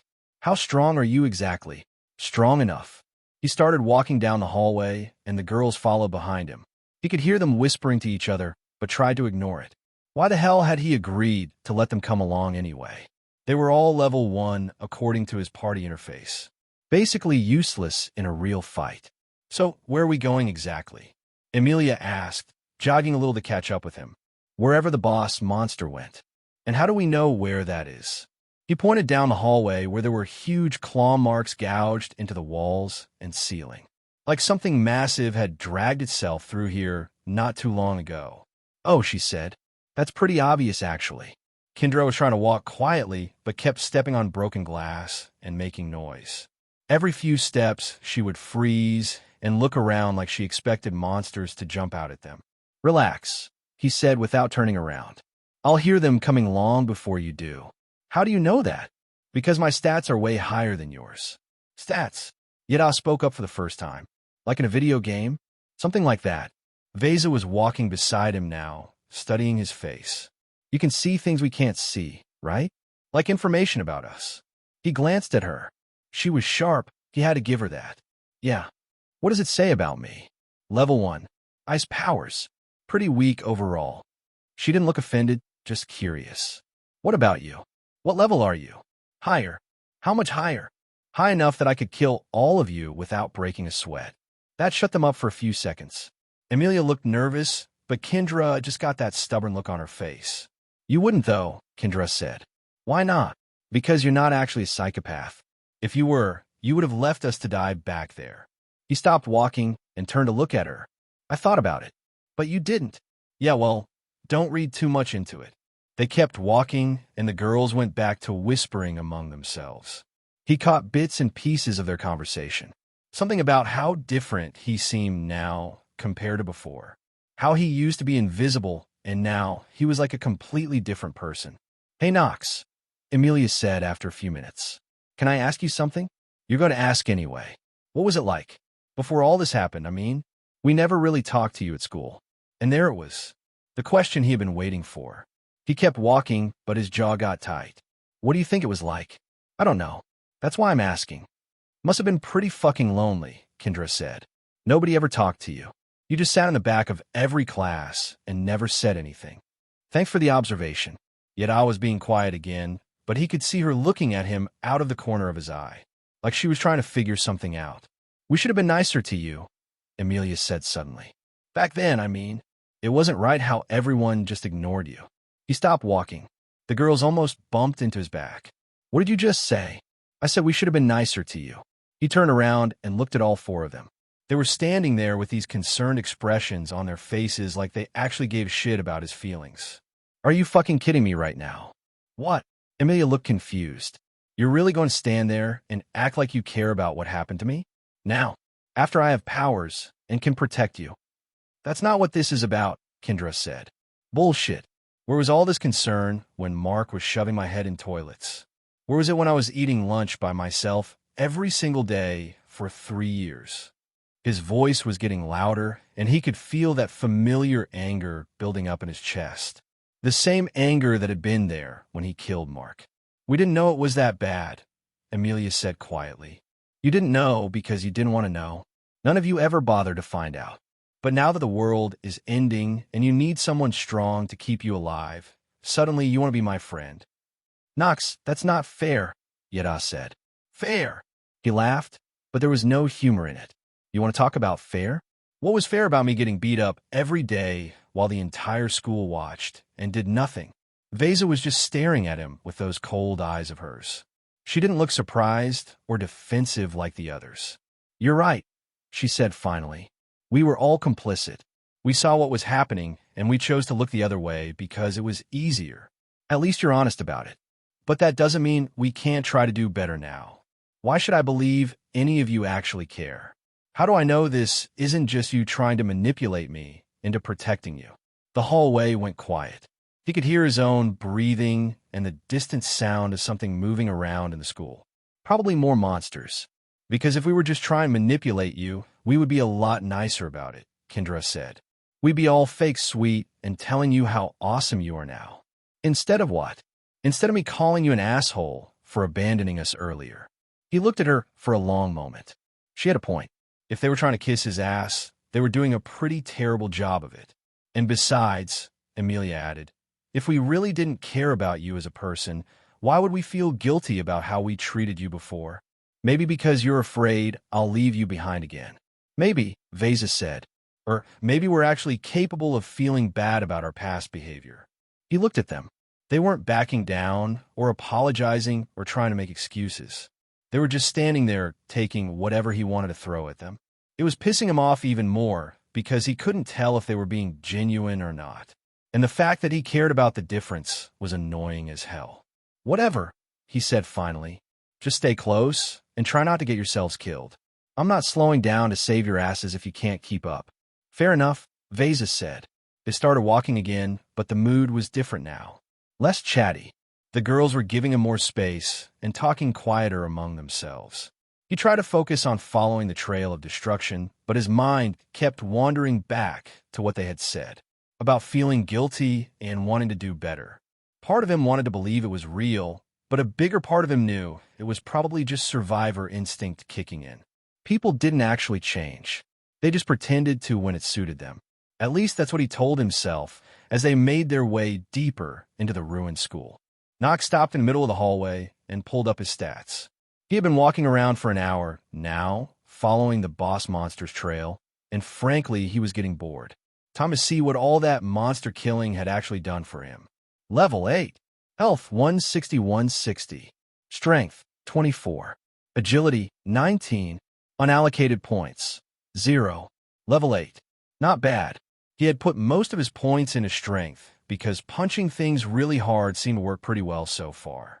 His agility was decent too, which explained why he could move so fast compared to everyone else. Wait a minute, he thought, scrolling through more of his interface. What's this mana thing? Mana, 0 divided by 0. Mana, regeneration, 0 per minute. Magical affinity, none. 0 mana. That was interesting. He had been wondering why he couldn't do that glowing power thing like Ava and some of the other students. Apparently, there was a reason. System, why can't I use magic? User has not undergone magical awakening. Mana channels remain sealed. And how do I get this magical awakening? Unknown. Awakening triggers vary by individual. Helpful as always, he thought sarcastically.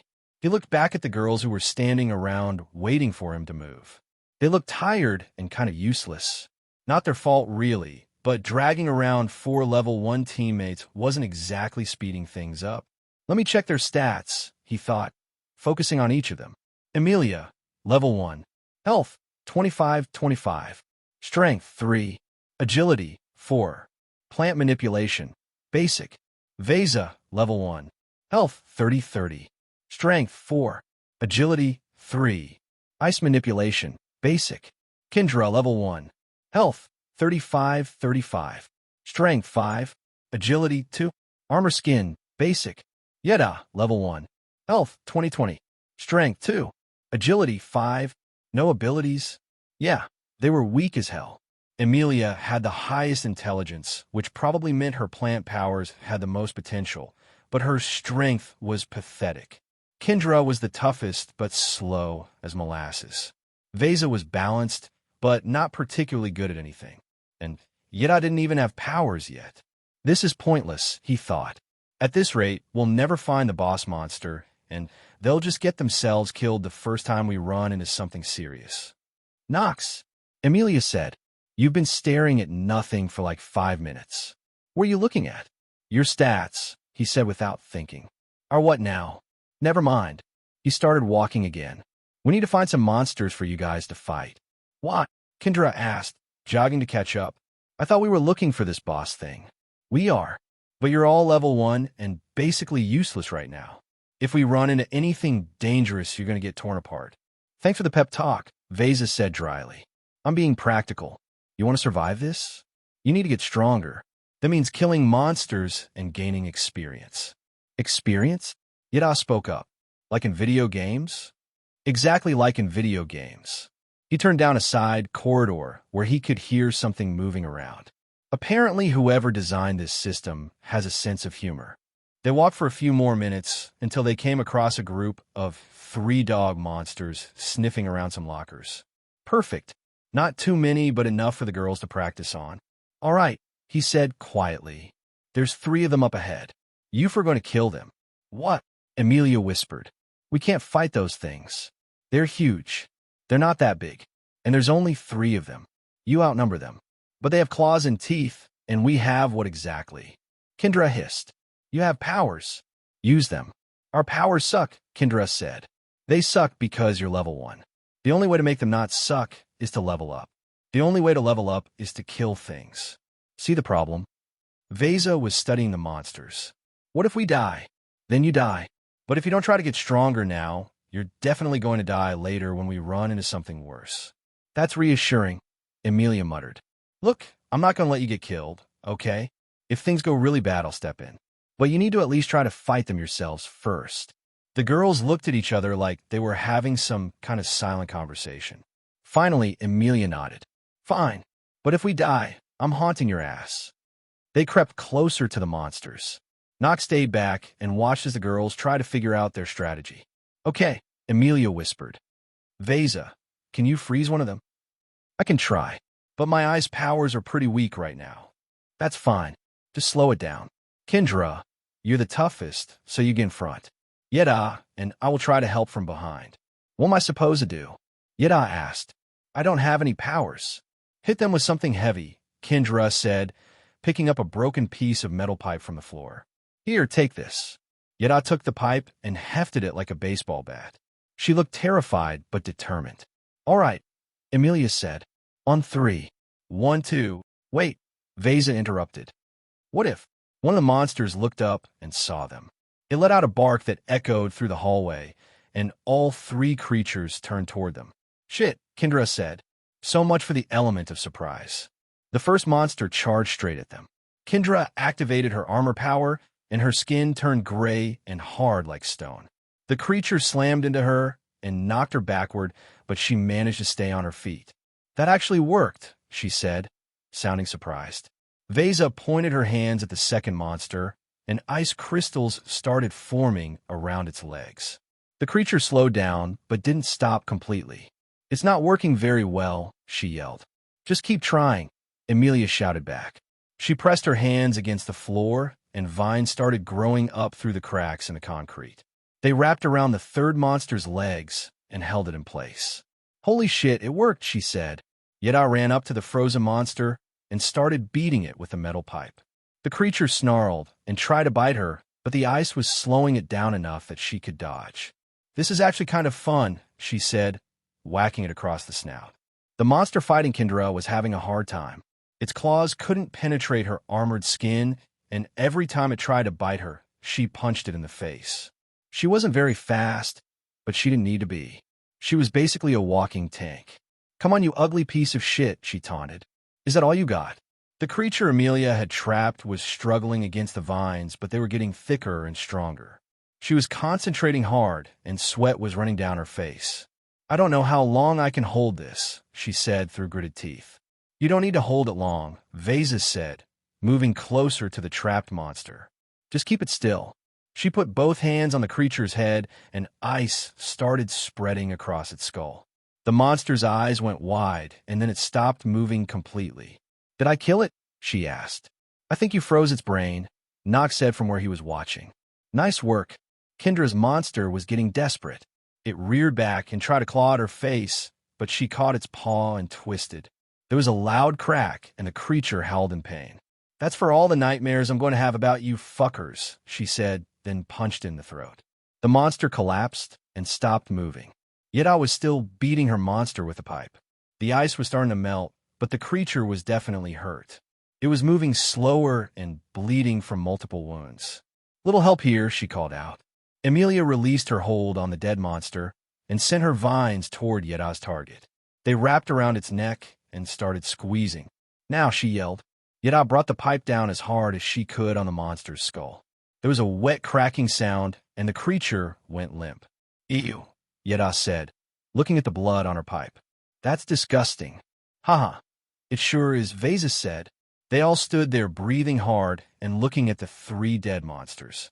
None of them could quite believe they had actually won. That was terrifying, Emilia said. But we did it, Kendra added.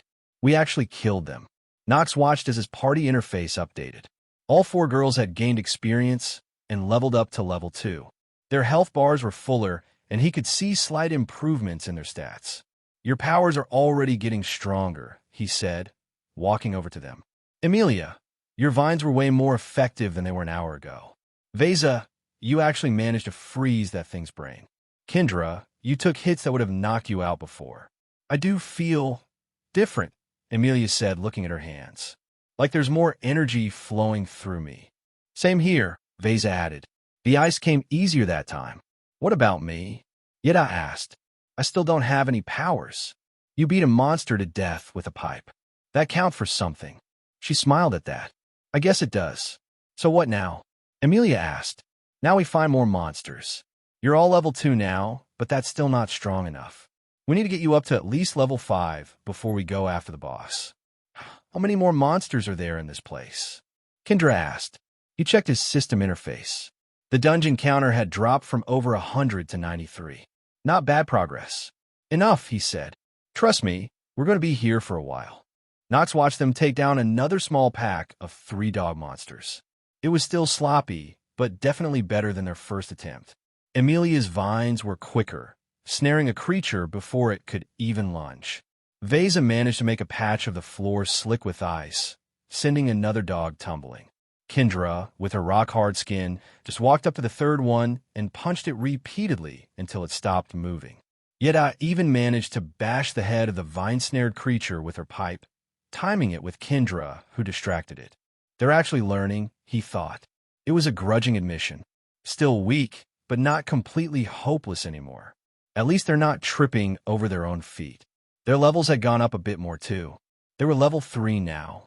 Yet I was still level 1. But she fought with a surprising amount of grit for someone without active powers. They continued clearing out sections of the school, mostly sticking to the ground floor. After another hour or so, they found themselves near the entrance to the swimming pool area. The doors were smashed in. Should we check it out? Emilia asked, looking a bit hesitant. He just shrugged and walked in. The others followed. The place was a mess, just like everywhere else, but what caught his attention were the bodies. Not just students, but a few of those dog creatures too, dead in ways that weren't his or the girl's doing. Some were burned. Others looked like they'd been hit with something incredibly strong. Looks like other people are fighting back too, Vesa observed, her expression neutral as ever. So, more awakened, he thought. Makes sense. He wasn't sure if that was a good thing or a bad thing. More strong people could mean more competition, or maybe more chaos. Where do you think we should go next? Kendra asked, kicking at a loose tile. This floor is pretty much cleared of those dog things, I think. He thought for a moment. The teacher's office. It's relatively central, and if anyone's managed to hold out, it'd be them. They probably barricaded themselves in there. He remembered Ms. Joy. She stayed in the classroom. Wonder if these other teachers are as useless. Good idea, Emilia agreed. Maybe they know what's going on, or have a radio or something. They started moving again, heading towards the administrative wing of the school. Yet I walked a bit closer to him than usual. He noticed she wasn't as jumpy as before. She glanced at him. So this is Knox, she thought. He was still kind of scary and definitely not friendly, but he hadn't let them die. He was even teaching them in his own weird, insulting way. It seems I was stupid for not knowing him better back then. He was always alone. Maybe if someone had just talked to him, well, too late for that. She firmed her resolve. I will make sure I make it up to him, somehow, even if he is a jerk. They reached the hallway leading to the main teacher's office. Just as he had predicted, there were a lot of dead dog monsters piled up outside the door. At least 10 of them, torn apart or crushed. Yep, someone strong did this. Probably a bunch of teachers working together. The office door itself was closed and looked like it had been reinforced from the inside. Emilia rushed forward. Hello, is anyone in there? She called out. banging lightly on the door. "It's us." There was a pause, then some muffled sound from inside. After a few seconds, the door creaked open a sliver, then wider. A man stood there, looking tired and holding a heavy metal ruler like a weapon. It was Sir Owen, their math teacher. He was a fairly young teacher, usually pretty energetic, but now he looked like he hadn't slept in days. His eyes widened when he saw them. Amelia? Vesa? Kendra? Yeda?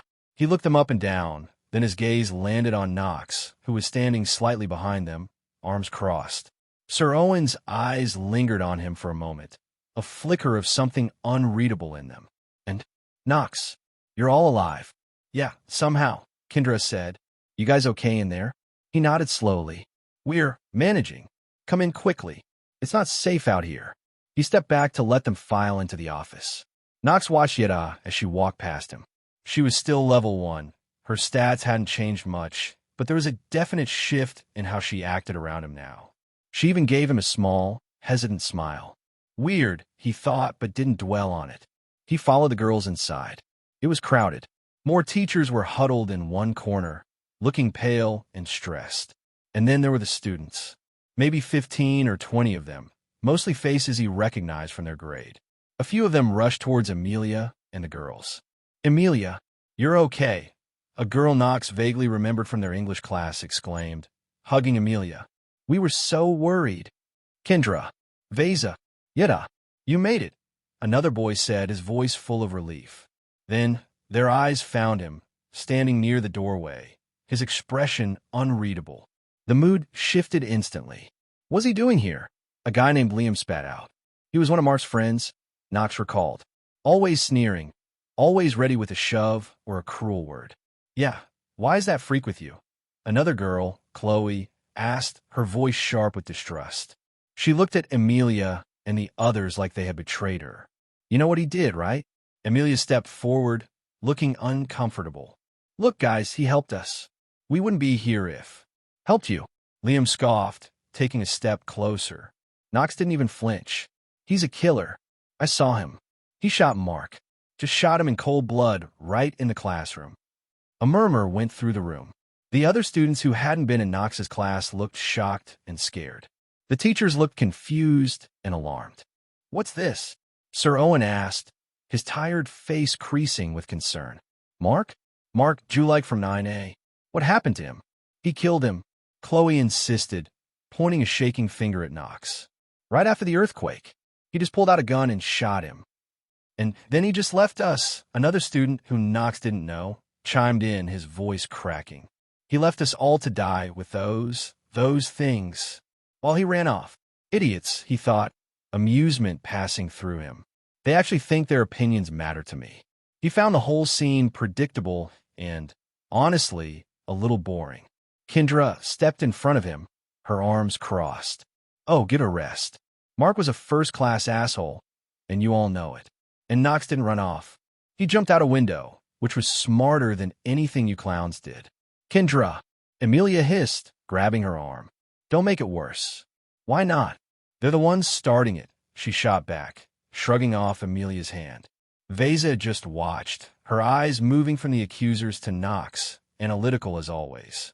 Yeda stood slightly behind Knox, looking at the floor. She seemed small and unsure. Sir Owen raised his hands. "Everyone, please. We need to stay calm. Accusations like these are very serious." He looked at Knox, his expression grave. "Knox, did you harm Mark?" Knox met his gaze, his face blank. He didn't argue. He didn't deny anything. It was pointless. Explaining himself to these people was a waste of breath. He just said, "Yeah, I did it." A collective gasp went through the students. Some of them took a step back. Even the teachers looked stunned into silence. Chloe's face twisted with outrage. "You admit it? You monster." He just shrugged. Then he added, his voice completely flat, "And I'd do it again." The office became dead silent. You could hear a pin drop. The students who had been shouting looked terrified now. The teachers looked horrified. Liam, who had been so bold a moment ago, now looked like he wanted to melt into the floor. "Please leave," Sir Owen finally said. "We can't allow a killer to stay in here. People are already scared enough." "Thought you'd never ask." He turned and began walking out. Liam and Chloe, two of Mark's old cronies, nodded vigorously from the back of the crowded office. Liam smirked. Good, he thought. Get the psycho out of here before he decides we're next. Amelia immediately stepped forward, her hands clasped in front of her. Sir Owen, please. You don't understand. Mark he was awful to Knox. For years. And Knox, he's been protecting us out there. We wouldn't have made it this far without him.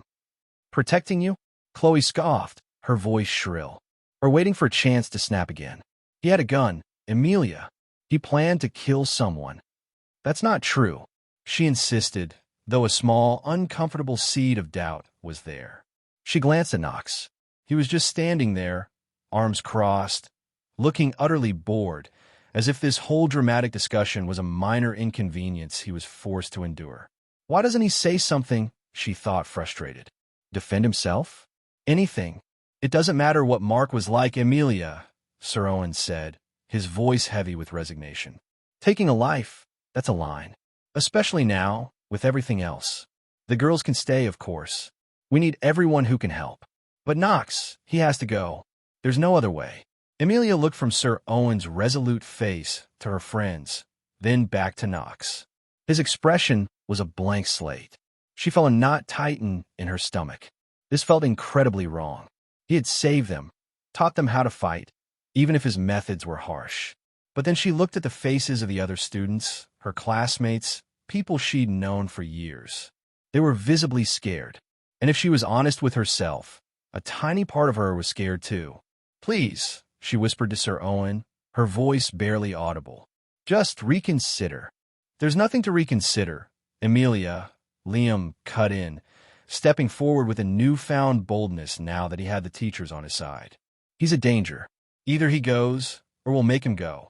A few other students behind him murmured their agreement, their eyes fixed on Knox with a mixture of fear and hostility. Amelia felt her hope dwindle. She turned to Knox, her eyes pleading. Knox, say something. Tell them. Knox just met her gaze, a slight, almost slight lift of an eyebrow, his only response. What does she want me to say? He thought. That I'm sorry I killed Mark. I'm not. That I won't do it again. If someone deserved it, I probably would. This whole situation was just confirming what he already knew about people. The silence in the office stretched, thick and uncomfortable. Amelia felt tears welling up. She looked at Kendra and Veza, who were watching the exchange with unreadable faces. Finally, Amelia bowed her head towards Knox, a gesture of defeat and apology. I'm so sorry, Knox. As the words left her lips, the system popped up. Amelia has left your party. Guess she chose them. Makes sense, he thought. Amelia straightened up, her face pale but resolute. She looked at Kendra and Veza. Guys, we should stay. There are more of us here. We can help them. It's safer. Kendra looked at the fearful faces around the room, then at Amelia, who was practically begging her with her eyes to stay. She felt a pang of guilt, but something deeper was pulling her in the opposite direction. Fuck this, she thought. These people are idiots if they think they're safer without him. She stepped away from the group and moved toward Knox. You know, I'm going with him. Kendra, what are you doing? Amelia's voice cracked. You can't be serious. I'm dead serious. She crossed her arms. Look around at them. Half these people can barely hold a pencil without shaking. You think they're going to protect us when something bigger than those dog things shows up? Liam scoffed. Oh, great. Now we have two psychos. Kendra turned on him so fast he actually took a step back. What did you just call me? Nothing. I didn't mean. You didn't mean shit. Her voice was cold. You know what, Liam?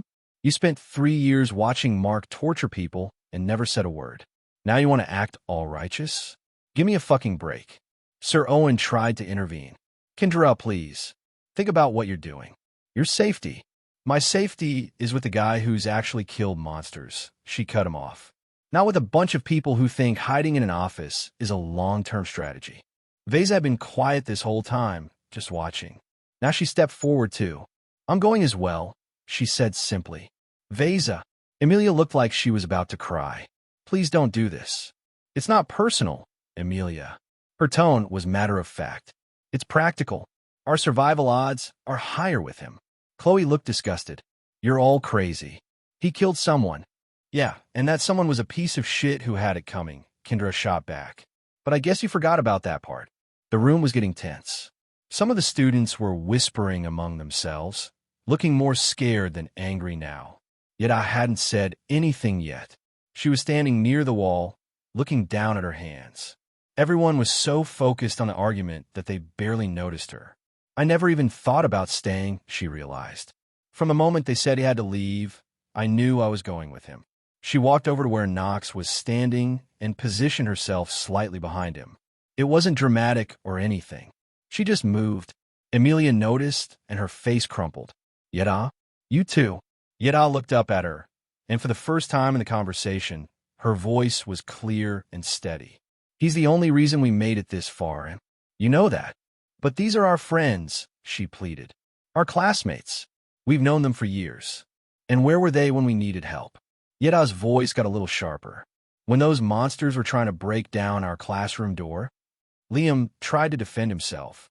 We were protecting the teachers and the younger students. Bullshit, Kendra interrupted. You were protecting yourselves. Same as always. Knox watched this whole exchange with growing amusement. He hadn't expected this. Not from any of them, but especially not from Yeda. She was the quiet one, the one who never caused trouble or stood up for herself. Would you look at that, he thought, and there was something warm spreading in his chest that he wasn't used to. So this is the feeling of being wanted, huh? It was weird. He'd spent so long being invisible, being nobody, that having people actually choose him over others felt strange. Good strange, but still strange. You're all making a huge mistake, Sir Owen said, shaking his head. He's dangerous. Unpredictable. Maybe, Vesa said, but he's effective. And in case you haven't noticed, this isn't a normal situation anymore. Normal rules don't apply. Normal rules are what separate us from animals, one of the other teachers said. Kendra laughed, but there was no humor in it. Normal rules didn't stop Mark from being a sadistic asshole for 3 years. Normal rules didn't save anyone when those monsters showed up. Normal rules are useless now. The system notifications popped up in Knox's vision. He dismissed them quickly, but not before noting that all 3 girls had made their choice official. So that's it then, Amelia said quietly. You're really leaving. You're the one who chose to stay, Kendra pointed out. We're just choosing differently. I chose to be responsible, to help people, and we're choosing to survive. Vesa's voice was flat. Nothing wrong with either choice. Amelia looked like she wanted to argue more, but Sir Owen put a hand on her shoulder. Let them go, Amelia. If they want to follow a killer, that's their decision. Knox finally spoke up. You done with the dramatic speeches? Because I've got monsters to hunt, and standing around here listening to you people whine is getting boring. His casual tone seemed to deflate some of the tension in the room. It was like he'd reminded everyone that this whole argument was just words, and words didn't change anything. Yeah, we're done, Kendra said, adjusting her backpack. Good luck with your hiding strategy, guys. Hope it works out for you. Vesa just nodded at Amelia. Take care of yourself. Yeda hesitated for a moment, then walked over to Amelia. I'm sorry, I really am. But this feels right. Amelia hugged her quickly. Understand. I don't like it, but I understand. As they walked toward the door, Liam called out one more time. You'll regret this. When he snaps again, don't come crying to us. Knox paused at the doorway and looked back at him. If I snap again, you won't be around to say I told you so. The casual way he said it made Liam go pale. Then they were out in the hallway, and the office door closed behind them with a loud click. Well, Kendra said, breaking the silence. That was fun. Speak for yourself, Yeda muttered. I feel like I'm going to throw up. You'll get over it, Vesus said. We made the right choice. Knox started walking down the hallway. We need to keep moving. Standing around here isn't going to accomplish anything. The 3 girls fell into step behind him. After a few minutes of walking, Kendra spoke up. So, just so we're clear, you're not actually planning to kill us, right? He glanced back at her. If I was planning to kill you, would I tell you? That's not an answer. It's the only answer you're getting. Yet I looked nervous. That's not very reassuring. I'm not here to reassure you, he said. I'm here to keep you alive. There's a difference. Fair enough, Vesa said. as long as the end result is the same. They walked in silence for a while after that. Knox could feel the mood was different now. Before, when all 5 of them were together, there had been this underlying tension, like they were all still figuring out how to work together. Now it felt more settled, like the people who were meant to be here were here, and the people who weren't had made their choice. Weird how that works, he thought. Sometimes losing people shows you who actually matters. He wasn't sure what that said about him, but he didn't really care. For the first time since this whole mess started, he had people around him who had actively chosen to be there. It was a strange feeling, but not an unpleasant one. The anomaly wasn't exactly trying to be sneaky. Walls were caved in pretty much everywhere, which made following its trail dead simple. They bumped into more of those gobdogs as they went, sometimes a couple, sometimes just one. Knox mostly let the girls take care of them. He'd only step in if it looked like one of them was about to get seriously injured, but they were holding their own. Their levels kept going up. Kendra and Veza both hit level 5. Even Yeda, who was still just whacking things with her pipe and didn't have any real powers yet, made it to level 3 from the shared experience points. Knox himself was level 10 now. He didn't feel a massive change each time, just a little bit stronger, a little quicker. All the trash hallways eventually led them right to the main gymnasium. The big double doors were just gone, completely ripped from their hinges. The gym, huh? He thought. He wondered for a quick second if Ava and that jock, Jax, were still kicking around in there, or if they'd managed to bail. Probably left, he figured. They have no reason to stay here at all. Whoa, Kendra said, stopping a ways from the entrance. Whatever's in there, it feels heavy, like seriously bad. Veza nodded, her face unreadable. The air around here is different. Something powerful is inside. Yeda just clutched her metal pipe tighter, looking like she'd rather be anywhere else. They weren't wrong. Knox felt it too, a kind of pressure in the air that hadn't been there before. But he wasn't about to let some other thing or some other person take out his main objective. This anomaly, this boss, was his. Yeda, he said, turning to her. Let me borrow that pipe. She looked a bit thrown, but handed it over. Why? What are you going to do? You're staying out here, he told her flatly. Kendra, Veza, you're with me. Stay close, and try not to get yourselves killed. This is going to be a real fight. Kendra didn't look thrilled. Are you sure about this? If it feels this bad out here, it's the best way for you to get stronger, he cut her off. You want to survive? You fight. Simple as that. Veza just gave a short nod. He's right. We need the experience. Yeda looked like she wanted to argue, like she wanted to say she could help, but she kept her mouth shut. She probably knew he was right. Against something really dangerous, she'd just be in the way. Knox took the pipe, gave a quick test swing. It wasn't great, but it was better than nothing. He then led Kendra and Veza through the ruined entrance into the gym. The inside was a complete disaster zone, way worse than the last time he'd seen it. And right in the center, sitting on a big pile of bodies, students, teachers, even some gobdogs, was something new. It was sort of human shape, stood on 2 legs, but it was covered in dark fur, had a dog-like snout and pointed ears. Its hands ended in nasty-looking claws, and it was big, easily 7 feet tall. It was just sitting there, almost like it was waiting for them. Holy shit, Kendra breathed out. What the hell is that thing? Before Knox could answer, the dog creature turned its head towards them. Then it spoke, its voice a low, rough rumble. More little insects have wandered into my nest, I see. The girls just stared, their mouths hanging open a bit. The fact that this monster could actually talk seemed to freak them out more than what it looked like. The creature stood up slowly from its pile of bodies, brushing some dust off its dark fur like it didn't have a care in the world. Standing, it was even bigger than Knox had first thought, towering over all of them. How brave of you little insects to come all this way, it said, its voice easily carrying across the destroyed gymnasium. I am impressed by your courage. Then its expression, if you could call it that, shifted, became more intense. Kneel. The word hit them like a punch. Kendra and Veza immediately dropped to their knees, their faces suddenly blank, totally compliant. Knox felt his own legs start to give, a weird numbness creeping up from his boots. He fought against it, his muscles screaming in protest, but even he couldn't fully resist. He ended up on one knee, His teeth clenched as he struggled against whatever power this thing was using. What the hell? He thought, trying to force himself back up. The floor felt like it was miles away. This might actually be a challenge. It noticed him trying to stand and let out a sound that might have been an amused laugh. Oh, interesting. You have some resistance. Good, good. I was getting bored sitting here. I think I will play with you a little longer before I kill you. Knox finally managed to shove himself back to his feet, though it took way more effort than it should have. He could still feel the creature's power pressing down on him, like a heavy weight, but it wasn't enough to keep him pinned. That was when he noticed something else in the gym.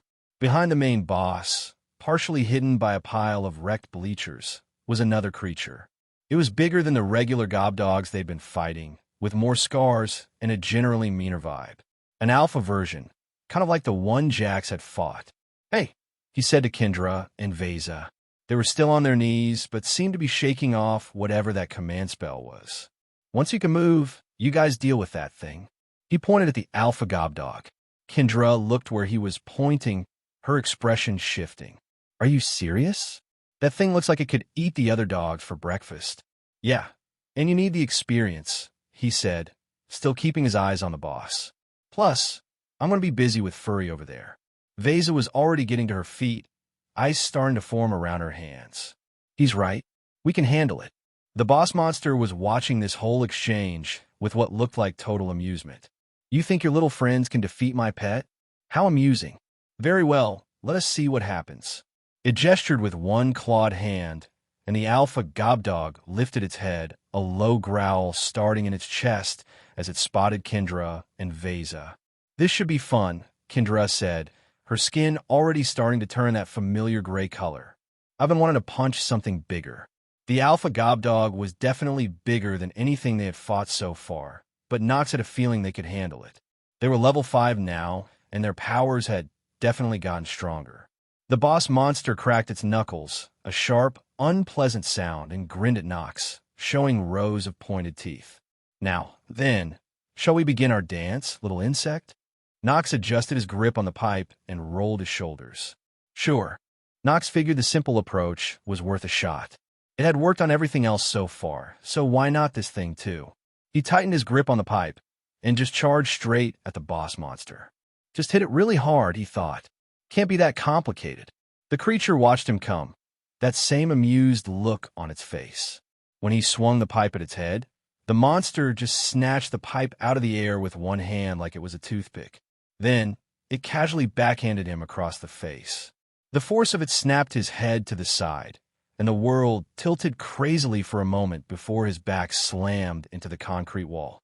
The impact sent a jolt through his entire body, and he crumpled to the floor, the pipe clattering away from him.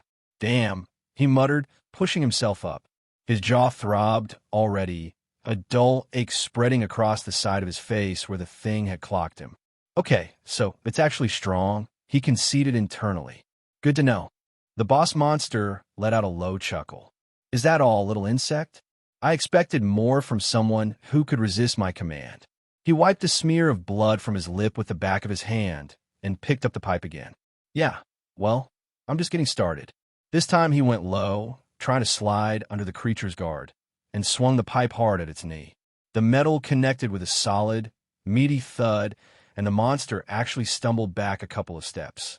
There we go, he said, quickly rolling away as the creature swiped at the air where he'd just been, its claws making whooshing sounds.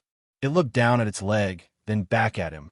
The amusement in its expression was gone, replaced by something that looked a lot more like actual interest. Impressive. You actually managed to hurt me. It flexed its claws, the movement slow and deliberate. I think I underestimated you, little insect. Let me correct that mistake. Then, the creature just vanished. What the hell? He spun around, his eyes scanning the trash gym. Did it teleport? A hand clamped around his throat from behind, yanking him backward. The boss monster had reappeared right behind him and was now lifting him off the ground, his feet dangling. Much better, it rumbled, its hot, foul breath washing over the back of his neck. Now you will learn the difference between us. It slammed him face first onto the gymnasium floor. The impact drove all the air out of his lungs in a whoosh, and made his vision swim with dark spots for a second. The rough concrete scraped his cheek. Fuck, that hurt. But as soon as he felt the grip on his throat loosen even a tiny bit, he twisted his body, a desperate, flailing move, and managed to kick out, his heel connecting solidly with the creature's furry stomach. It grunted and let go completely, stumbling backward a step, looking genuinely surprised. "Not bad," he rasped, scrambling back to his feet. "But you talk too much." Before the creature could fully recover, he lunged forward and swung the pipe with everything he had at its head. He put all his weight into it, aiming for the side of its skull. The pipe connected with a sickening, loud crack. The creature's head snapped violently to the side, and it staggered back several steps, shaking its head as if trying to clear it. "You little shit," it snarled, its voice now laced with a definite edge of pain, not nearly as calm as before. "That actually stings." Nice, he thought. Maybe now we're getting somewhere. Behind them, he could hear Kendra yelling, "Come on, you ugly bastard. Is that the best you got?" Veza was quieter, but he caught a glimpse of ice spreading rapidly across the floor where she was fighting the alpha gob dog. They seemed to be holding their own for now, which was a relief. The boss monster wiped some dark, thick blood from the corner of its mouth and grinned at him again, but this time there was real anger in its eyes, not just amusement. "All right, little insect, no more playing around. Time to show you what real power looks like. Do all boss monsters have the same cringe lines as you?" He shot back, buying himself a second. The boss monster's eyes seemed to flash with something darker than just anger. Its muscles rippled and bulged beneath its dark fur. Nox felt the air around them grow heavy, like the pressure right before a big thunderstorm. "Oh shit," he thought. "I think I actually pissed it off." "Cringe lines." The creature's voice dropped to a low growl that seemed to vibrate through the floor itself. "Let me show you something that will make you beg for mercy, little insect." It moved, and it was fast, not teleporting this time, just pure, terrifying speed. Nox barely managed to get the pipe up in time to block a claw swipe that would have taken his head clean off. The impact shuddered up his arms and made his teeth rattle in his skull. Fast. Way too fast. Before he could even think about recovering, the creature spun and drove its elbow hard into his ribs. The blow lifted him completely off his feet and sent him tumbling across the gym floor. He rolled to a stop near the far wall, gasping for breath, a sharp, stabbing pain in his side. Okay, that definitely broke something. He pushed himself up, spitting out a mouthful of blood. His ribs screamed in protest with every movement, but nothing felt completely shattered. Yet, the boss monster was already closing the distance again, not giving him a moment to think or plan. It grabbed him by the shoulders, lifted him up with ease, and then slammed him down onto the floor so hard that he heard the concrete crack beneath him. This is not going well. He instinctively rolled sideways just as the creature's claws came down where his head had been a split second before, gouging deep scratches into the floor. He swept his leg out, trying to trip the monster, but it just stepped over his attack like he was moving in slow motion. "Come on, think. There has to be something." A clawed hand wrapped around his ankle and dragged him roughly across the concrete. His shirt tore, and his back scraped raw against the unforgiving surface, leaving a burning trail. "You know what the difference is between us?" it said, lifting him up by his leg, so he was dangling upside down. "You're still thinking like a human, fighting like a human." It swung him around in a wide arc and then released him. He flew through the air and crashed hard into a pile of gym equipment. Metal weights and barbells scattered everywhere with a loud clang and thud as he hit. Everything hurts. Everything hurts so much. But as he lay there among the scattered weights, dazed and aching, something clicked in his brain. His hand closed around a heavy dumbbell, maybe 40 pounds or so. Wait, I've been fighting this thing wrong. He wasn't human anymore. Not really. The system, the levels, the stats. He was stronger than he used to be. A lot stronger. He'd been holding back, fighting like he was still the same weak kid who got pushed around by guys like Mark. The boss monster was walking toward him slowly, clearly savoring what it thought was its victory. "Ready to beg yet, little insect?" Nox pushed himself up, the dumbbell heavy in his right hand, his left still somehow gripping the bent metal pipe. His back felt like it was on fire, and his ribs throbbed with every breath, but his grip on the dumbbell was steady. "You know what?" he said, rolling his shoulders, trying to ignore the pain. "I think I was going too easy on you." The creature laughed, a harsh, grating sound. "Easy? You call that easy? You're bleeding all over my floor." "Yeah, well." He hefted the dumbbell, testing its weight. "I'm a slow learner." He threw the dumbbell with all his might. Not at the creature's head or body, but aimed directly at its knee, the same one he'd hit with the pipe earlier. The 40-pound weight slammed into the joint with a sickening, wet thwack. The boss monster's leg buckled instantly, and it dropped to one knee with a howl that was a mix of pain and pure rage. There we go. He didn't waste the opening. He charged forward and brought the metal pipe down on the creature's skull with every ounce of strength he had left. The impact rang out like a struck bell, and this time the monster actually staggered, its whole body lurching. "You little shit!" it snarled, swiping at him wildly with its claws. He ducked under the clumsy swing and drove his fist into its ribs. The punch connected with a satisfying thud, and the creature grunted, a clear sound of pain. Holy shit, that actually hurt it. But the monster recovered faster than he expected. It grabbed his wrist in a crushing grip and twisted, forcing him to drop the pipe with a cry of pain. Then, it headbutted him right in the face. His nose felt like it just imploded, a sudden hot wetness flooding his face. And for a second, the only thing he registered was a blinding white flash behind his eyes. The creature used his momentary blindness to wrap its arms around his waist and lift him high over its head. "Oh fuck, oh fuck, oh fuck." It threw him straight down, like some kind of pro wrestling powerbomb. He hit the floor so hard he actually bounced, his head cracking against the concrete. Stars didn't explode in his vision. Instead, everything went fuzzy and distant, the sounds of the gym receding as if he were suddenly underwater. "Can't pass out." The boss stood over him, breathing heavily, its chest heaving. Dark blood was running freely from a cut on its head where the pipe had connected, and it was clearly favoring its injured leg. "Still think you're going easy on me?" It panted, its voice rough. Knox wiped blood from his eyes with a shaky hand and tried to focus. His head was pounding, and everything in his body felt loose and wrong, but he could still move. "It's hurt too," he thought, a sort of satisfaction cutting through the pain. "That means I can hurt him more." Behind them, he could hear Kendra shouting, "Veza, I swall now." There was a sharp sound like a sheet of glass shattering, followed by the alpha gobdog's frustrated howl. At least they were still alive and fighting. The boss reached down and grabbed him by the throat, lifting him up again. His feet scraped uselessly against the floor. "Time to finish this, little insect. You fought well, but..."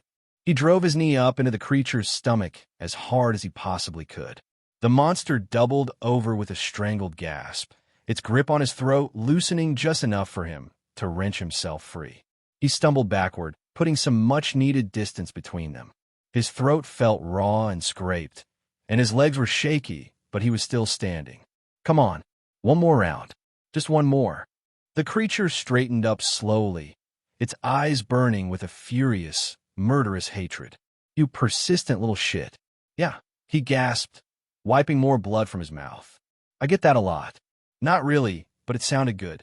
The boss cracked its neck, then its knuckles, each sound sharp and ominous. "No more games. I'm going to tear you apart piece by piece."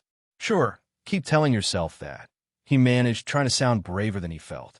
The creature's muscles tensed, and he could see it was about to move again, to launch another attack. He needed a plan, and he needed it fast. That's when he noticed something. Every time a monster had hit him really hard, it had used its right hand. The left was always supporting its weight or blocking, but never striking with the same devastating force. Is its left arm hurt? Or maybe it's just weaker on that side? There was only one way to find out.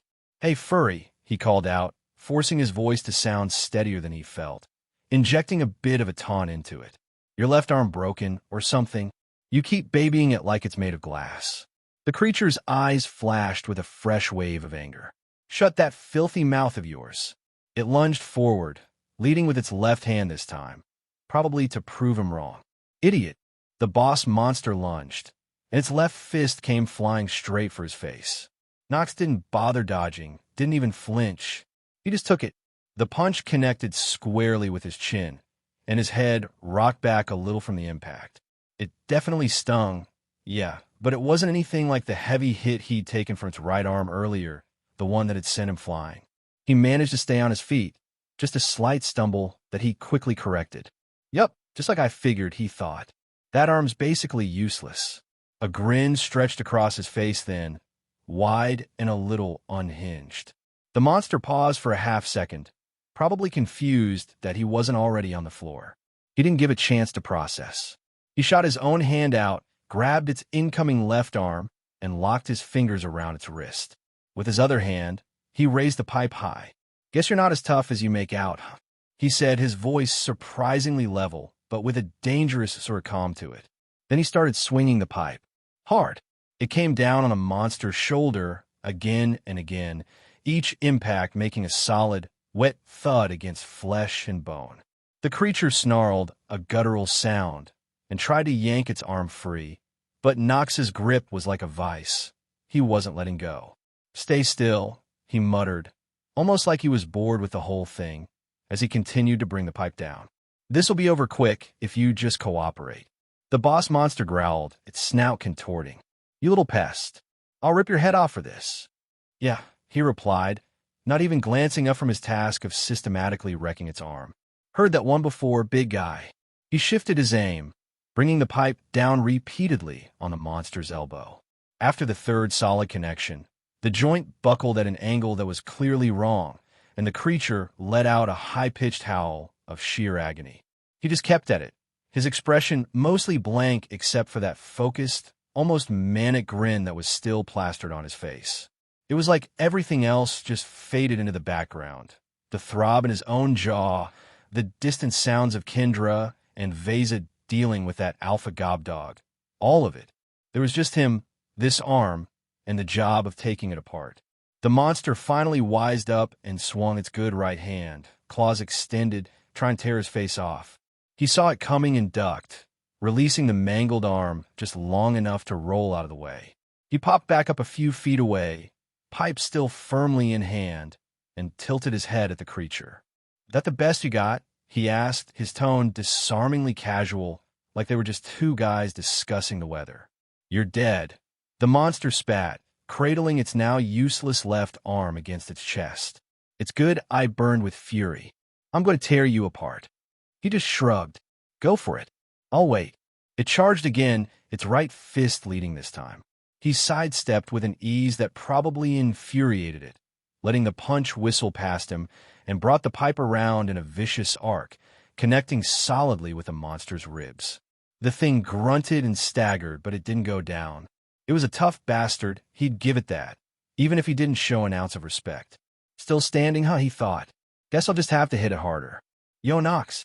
Kendra's voice cut through the noise from across the gym. "You get over there? This thing's a handful." He risked a quick glance. She had her arms up, tanking blows from the alpha gobdog, her rocky skin taking the hits, while Veza sent shards of ice skittering across the floor, trying to trip it up or freeze its legs. They looked like they were managing, but just barely. "Doing fine," he called back, his attention snapping back to the boss. "You two stop screwing around and kill that thing already. It's getting embarrassing." "Working on it," she shouted back, sounding seriously annoyed. "This fucker's slippery as hell." The boss monster actually smirked, a grotesque twisting of its features, clearly thinking it had an opening while he was distracted. It threw its right fist again, aiming for his chest. He didn't dodge this time either. He just turned into the hit, letting it land squarely on his shoulder. A deep, jolting pain shot through him, probably bruising bone, but he didn't so much as wince. "Nice try," he said, and before the monster could react, he grabbed its right wrist. That wild grin was back, even wider than before. "My turn." He yanked the arm down hard, pulling the creature off balance, and started hammering the pipe into its side. One hit, two, three, each one aimed at the exact same spot, right where he figured its ribs would be. The monster roared, a sound full of pain and fury, thrashing violently to get free, but he held on like his life depended on it. "Quit squirming," he said, his voice still eerily deadpan. "You're making this harder than it needs to be for yourself. Let go, you freak." The creature yelled, a note of actual desperation creeping into its voice now. "Nah," he replied, almost cheerfully. "I'm having way too much fun." He switched his attack again, swinging the pipe at the monster's head this time. It managed to get its good arm up to block, but the force of the impact still rocked it back on its heels. He didn't stop, didn't give it a moment to recover. He kept the pressure on, alternating his blows between its head and its body, forcing the thing to constantly try and guess where the next hit was coming from. This guy's tough, he thought, dodging a clumsy swipe, but it's definitely starting to fade. Just gotta keep pushing. "Veza!" Kendra's voice rang out again, sharper this time. "Freeze its damn head already. Aim for the eyes." Trying. Veza shot back, her usual calm sounding a little frayed around the edges. "It keeps moving its stupid head." Nox didn't bother looking over. He trusted them to figure out. His entire focus was on the boss, which was starting to look seriously rough. Dark blood was dripping steadily from its mouth. Its left arm hung completely limp and useless, and its breathing was shallow and ragged. Still, it wasn't quite done yet. It gathered itself for one more lunge, claws out, going straight for his throat. He started to go for his usual sidestep. He'd been dodging its attacks like that for most of the fight, and it had worked pretty well so far. But this time, the furry bastard wasn't falling for it. The monster faked the claw attack, pulling its arm back at the last possible second, and then, with surprising speed, swung its leg in a vicious kick. His foot connected solidly with the side of his face, catching him completely off guard. "Fuck!" he yelped, the word punched out of him as he stumbled back, his vision blurring. Before he could even think about recovering or getting thrown across the room again, the monster's clawed hand shot out and grabbed a fistful of his hair near the scalp.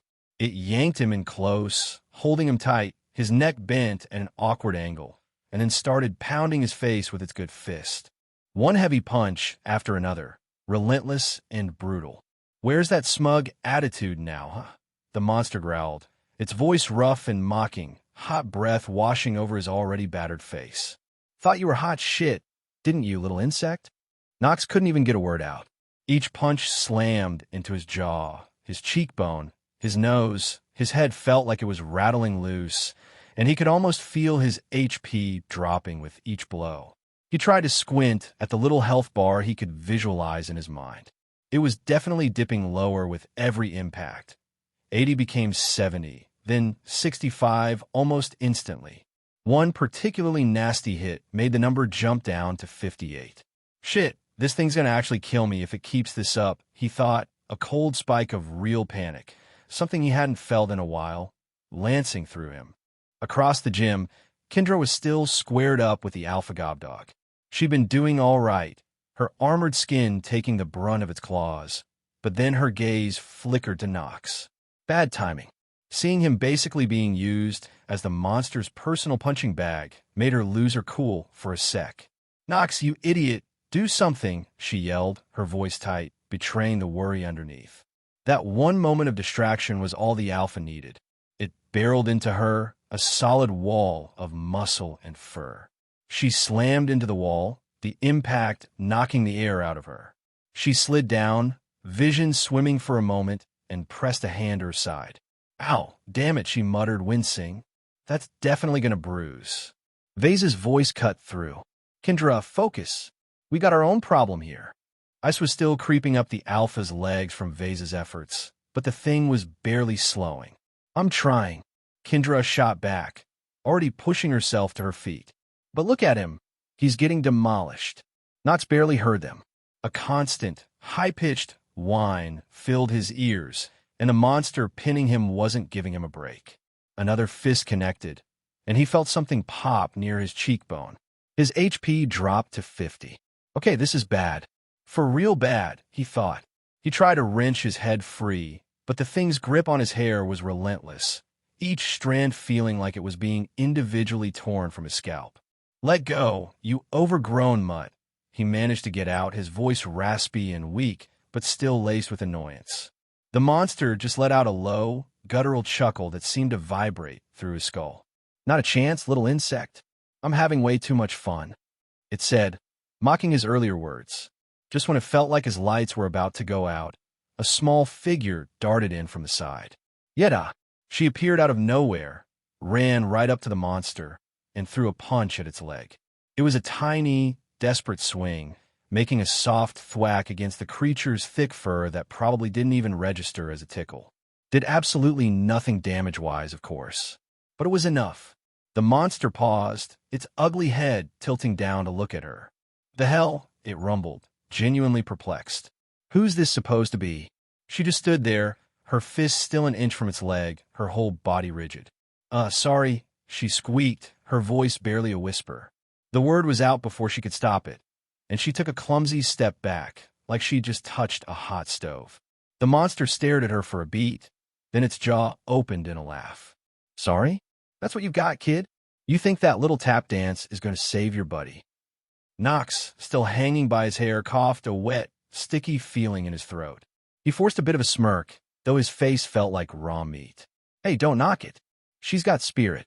One of his eyes was swelling, making his vision lopsided, but he couldn't resist. More than you've shown all day, furball. Shut it, the monster growled, giving his head a sharp, painful shake. It shifted its gaze back to Yeda. You're next, little girl. Soon as I'm done playing with this one. Yeda swallowed, her hands clenching and unclenching at her sides. Oh crap! Oh crap, what did I just do? The thought bounced around in her head. Her palms were slick with sweat. Am I about to die? Like for real die? Fear took over her body. She had run in to help him, but now she was just stuck, staring up at this massive, hairy beast that looked like it could snap her in half without a second thought. She wanted to help him. No, she needed to. Her whole life, she'd been the quiet one, the girl who just sort of blended into the wallpaper while everyone else did the exciting stuff. She was so tired of it, tired of feeling useless. But what could she even do? She didn't have any cool powers like the others. Just one stupid little punch that the monster hadn't even flinched at. The boss monster was still holding Knox up, its fist connecting with his face over and over. He looked awful. Blood matted his hair, and his left eye was almost completely swollen shut. Yeda felt a sick lurch in her gut. She couldn't just stand here and watch. From across the gym, Kendra yelled, Yeda, get the hell out of there. You're going to get yourself killed. I'm helping, she shouted back, her voice wavering. It didn't sound nearly as confident as she'd hoped. He's going to die if we don't do something. Yeah, and you'll be right behind him if you don't move. Kendra retorted, her armored fist cracking against the gobdog's snout to keep it off Veza. Yeda ignored her. Her eyes found Nox's. He was dangling, barely looking conscious. He coughed, a spray of red misting the air in front of him, and rasped, You punch like a little girl.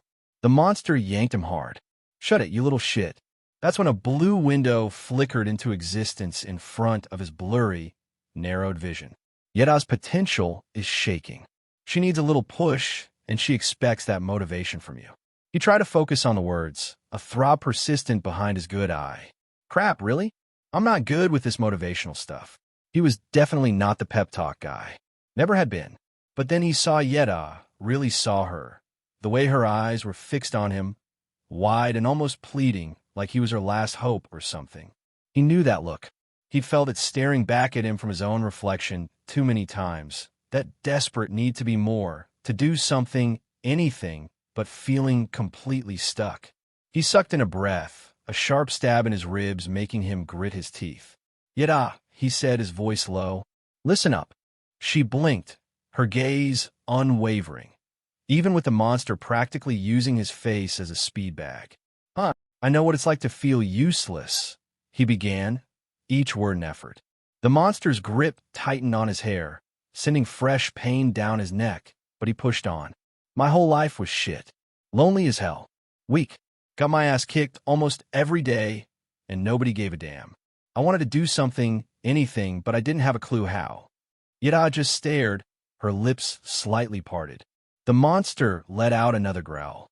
You're wasting your breath, insect, but he ignored it.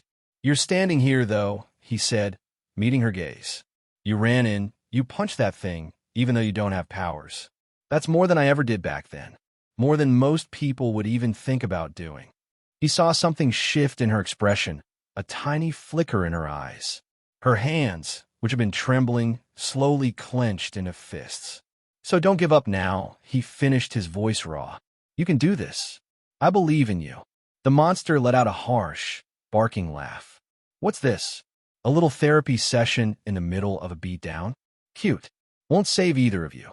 But yet I didn't even twitch this time. Something had definitely changed. He saw it in the way she suddenly straightened her shoulders, the way her chin came up. She gave one short, sharp nod.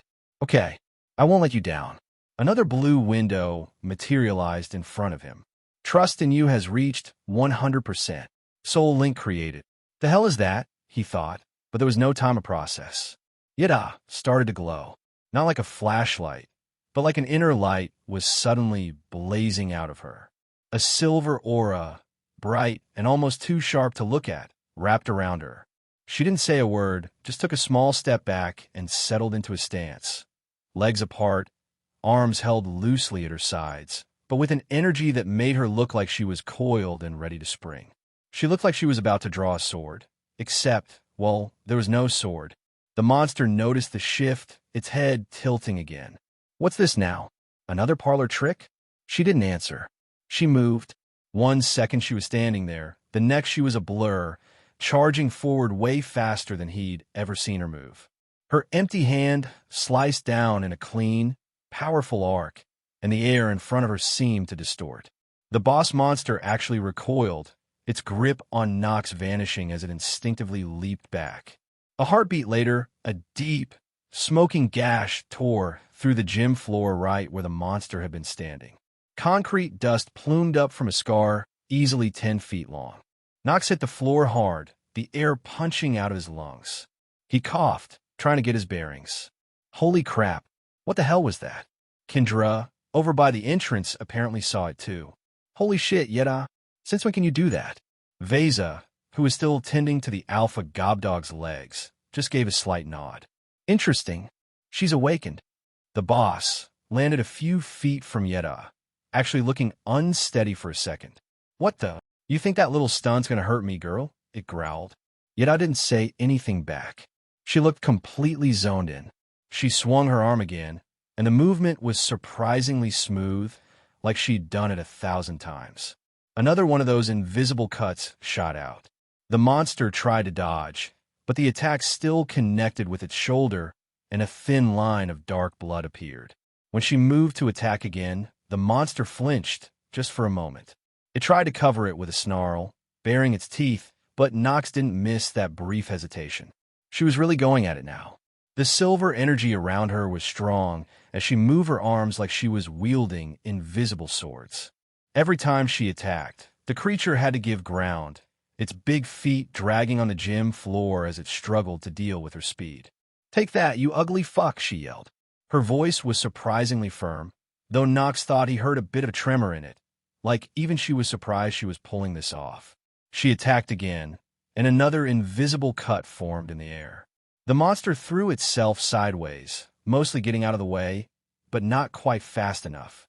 A gash opened on its arm, and more of that dark blood dripped down. Nox watched it all, leaning against a wrecked piece of gym equipment. He was still trying to get his breath back from the beating he'd taken earlier. She's actually pushing it back, he thought. Damn, didn't see that coming. This was the same girl who, not long ago, was swinging a metal pipe around looking mostly terrified.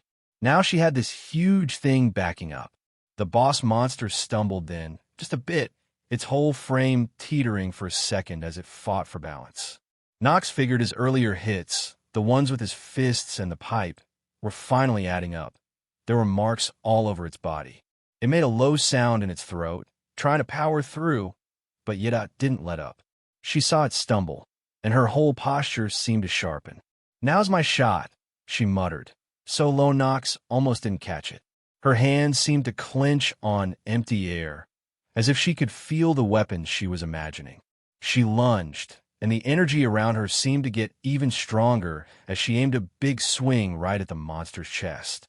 If that one landed, this might actually be over. But right when her arm was coming down, The silver energy around her wavered. It blinked, then blinked again, and it just snuffed out, completely gone. Her legs buckled, and she went down on her knees, her hands hitting the floor to stop her face from doing the same. She coughed, and a spray of blood came out of her mouth, making a dark patch on the dusty floor. Damn it, she gasped out, one hand going to her chest. What the hell? Knox pushed himself upright, his own aches momentarily forgotten. A blue screen appeared in his vision. Yeda has a body unfit for the power. Overload. He stared at the notification, the words sinking in fast. So that's it. Her body can't take that kind of output yet. It made a grim sort of sense. She'd only just gotten this power, whatever it was, and she'd been using it like she was a veteran. Too much, too soon. The boss monster had frozen when she collapsed. Now its mouth stretched into a wide, nasty-looking grin, showing all its sharp teeth. It let out a rough sound, something that might have been a laugh, like it found this whole turn of events hilarious. Well, it said, and its voice was full of an ugly confidence. Looks like your shiny new trick ran out of juice, huh, little girl? It took a slow step towards her, one of its clawed hands rising up, ready to come down hard. Guess I'll just finish you off now. Save me the trouble later. She looked up, still coughing, a trail of blood on her chin. Her arms were shaking as she tried to push herself up, but Knox could see she didn't have the strength. No way, she whispered, and he could hear the edge of real fear in her voice. Not like this. The monster's claw started its downward arc. Before it could connect, Knox moved. He went faster than he thought he still could, his legs protesting with every step, but he covered the distance between them quickly. His fist connected with the creature's jaw, packing all the force he had left. The monster went flying backward, slamming into the far gym wall. The impact actually made a new crack in the concrete, and the monster just slumped there for a second, looking stunned. Back off, he said. His voice was level, matter-of-fact, like he was telling some random dude to get out of his personal space in the school hallway. He didn't even bother looking at the monster after it hit the wall. He just turned to Yeda. She was still on her knees, breathing hard. She looked up at him. He could see the blood on her lips, and she looked completely drained. He knelt beside her, though he kept an eye on the monster, just in case it had any sudden recovery ideas. You okay? He asked.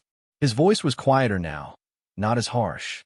She shook her head, wincing as another cough shook her. I'm sorry, she said, the words tumbling out, unsteady. I thought I had it. I really tried. I didn't mean to screw up like this. I am so sorry. Before he could process it, she leaned into him, her arms going around him in a hug.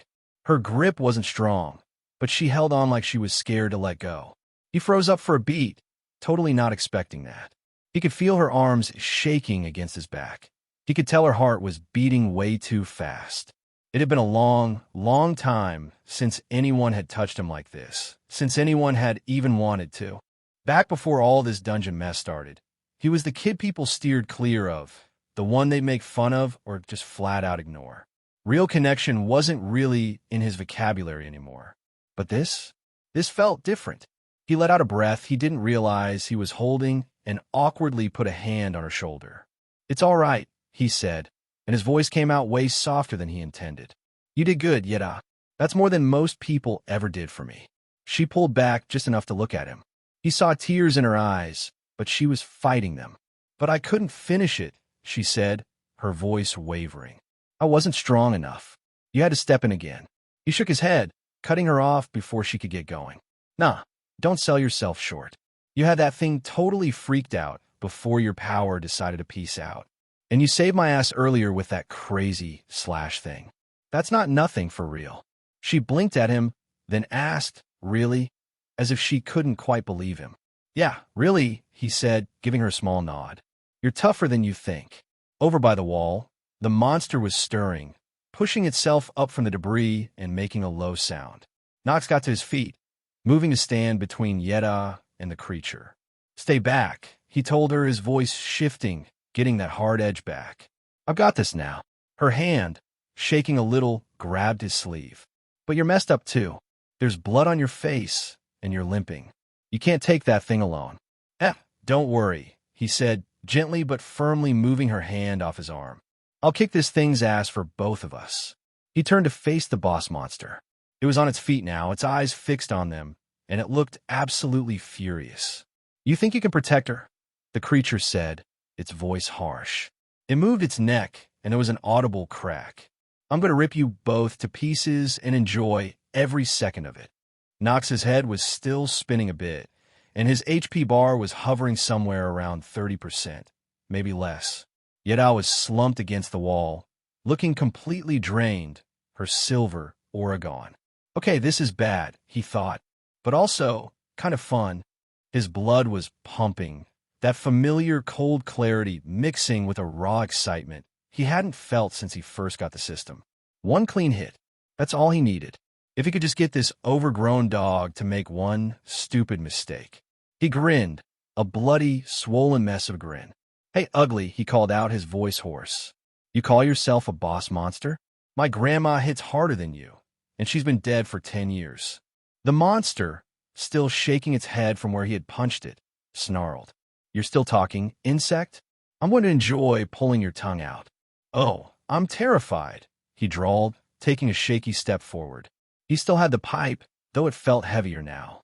Seriously, though, your breath smells like something crawled in your mouth and died. Oh, wait, that's probably just your personality rotting from the inside out. The monster's eyes narrowed. You dare insult me? Insult you? Nah, just stating facts. You're slow, you're predictable, and honestly, you're probably the weakest boss monster in whatever crappy game this world turned into. He took another step, a bit unsteady. I've seen scarier poodles. I will tear you limb from limb, the monster roared, its voice shaking the already damaged Jim. It stomped a foot, clearly losing its cool. Good, he thought. Almost there. Yeah. Heard that one before, too. Big talk for a thing that got its ass handed to it by a girl who just learned how to use her powers like 5 minutes ago.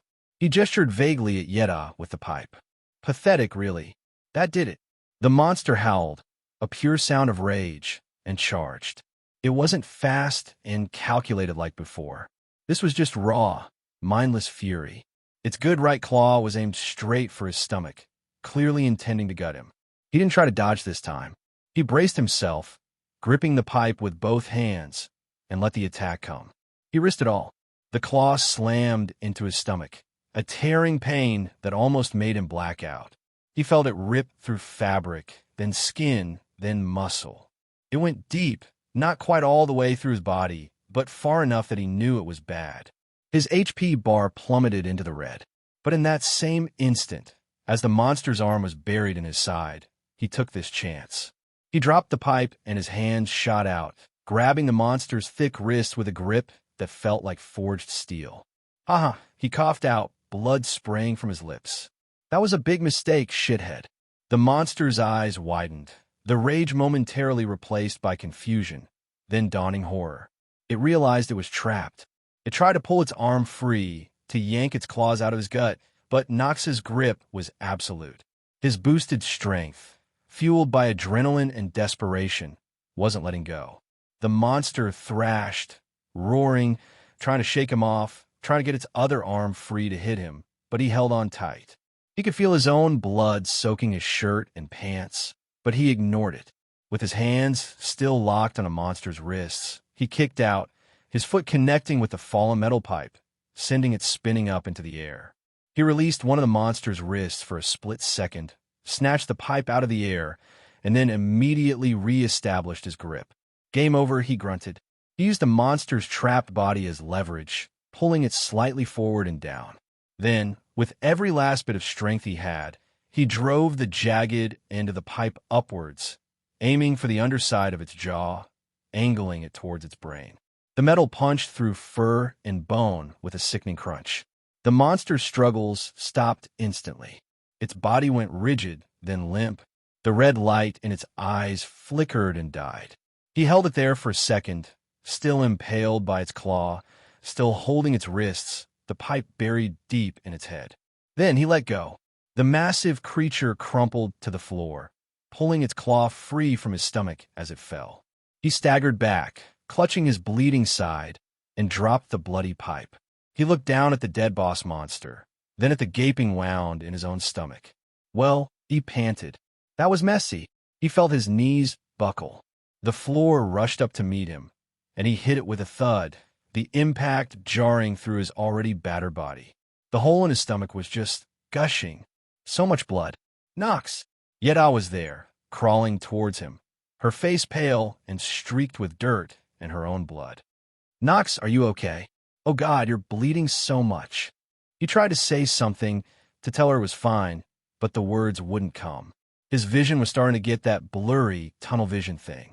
Everything sounded distant. Well, this sucks, he thought, a strange sort of calm settling over him. All that. Actually had some fun for once, and made some friend for the first time in ever. He thought of Kendra's stubborn loyalty, Vase's quiet pragmatism, even Yeda, who had just discovered a terrifying power to save his ass. It wasn't the lonely, miserable existence he had been used to. And now I'm just going to bleed out on a dirty gym floor. Life's a real bitch, huh? Just as the darkness started to really close in, a series of bright blue screens popped into existence right in front of his fading vision. They were insistent, almost annoyingly cheerful. Congratulations. Boss Monster, anomaly defeated. Massive EXP gain, 2,000. Level up. You are now level 11. All stats increased by 1. You have 5 unallocated stat points. Level up. You are now level 12. All stats increased by 1. You have 5 unallocated stat points. Level up. You are now level 13. All stats increased by 1. You have 5 unallocated stat points. Level up. You are now level 14. All stats increased by 1. You have 5 unallocated stat points. Level up. You are now level 15. All stats increased by 1. You have 5 unallocated stat points. Bonus level up. Anomaly cleared. You are now level 16. All stats increased by 1. You have 5 unallocated stat points. 6 levels, he thought dimly. That's a lot. The notifications kept coming, a relentless flood of blue light. New title earned, Anomaly Slayer. Grants plus 10 to all stats when fighting anomalies. First anomaly kill bonus. Permanent plus 5 to all stats. System interface updated. Shop unlocked. Gods 0. Gods watching you 15. Gods? Plural? 15 of them? What the actual fuck is that about? His dying brain struggled to process it. New skills acquired. Skill, regeneration, passive, level 1. Description, slowly regenerates health over time. Effectiveness increases with level and endurance. Skill, indomitable will, passive. Description, resistance to mental attacks and pain significantly increased. Prevents submission effects. Skill, weapon mastery, passive, level 1. Description, increases proficiency with all weapon types. Bonus damage and accuracy. Skill, appraise, active, level 1. Description, allows the user to gain information about items, creatures, or individuals. Skill, soul link, passive, Yeda. Description, a deep bond has formed.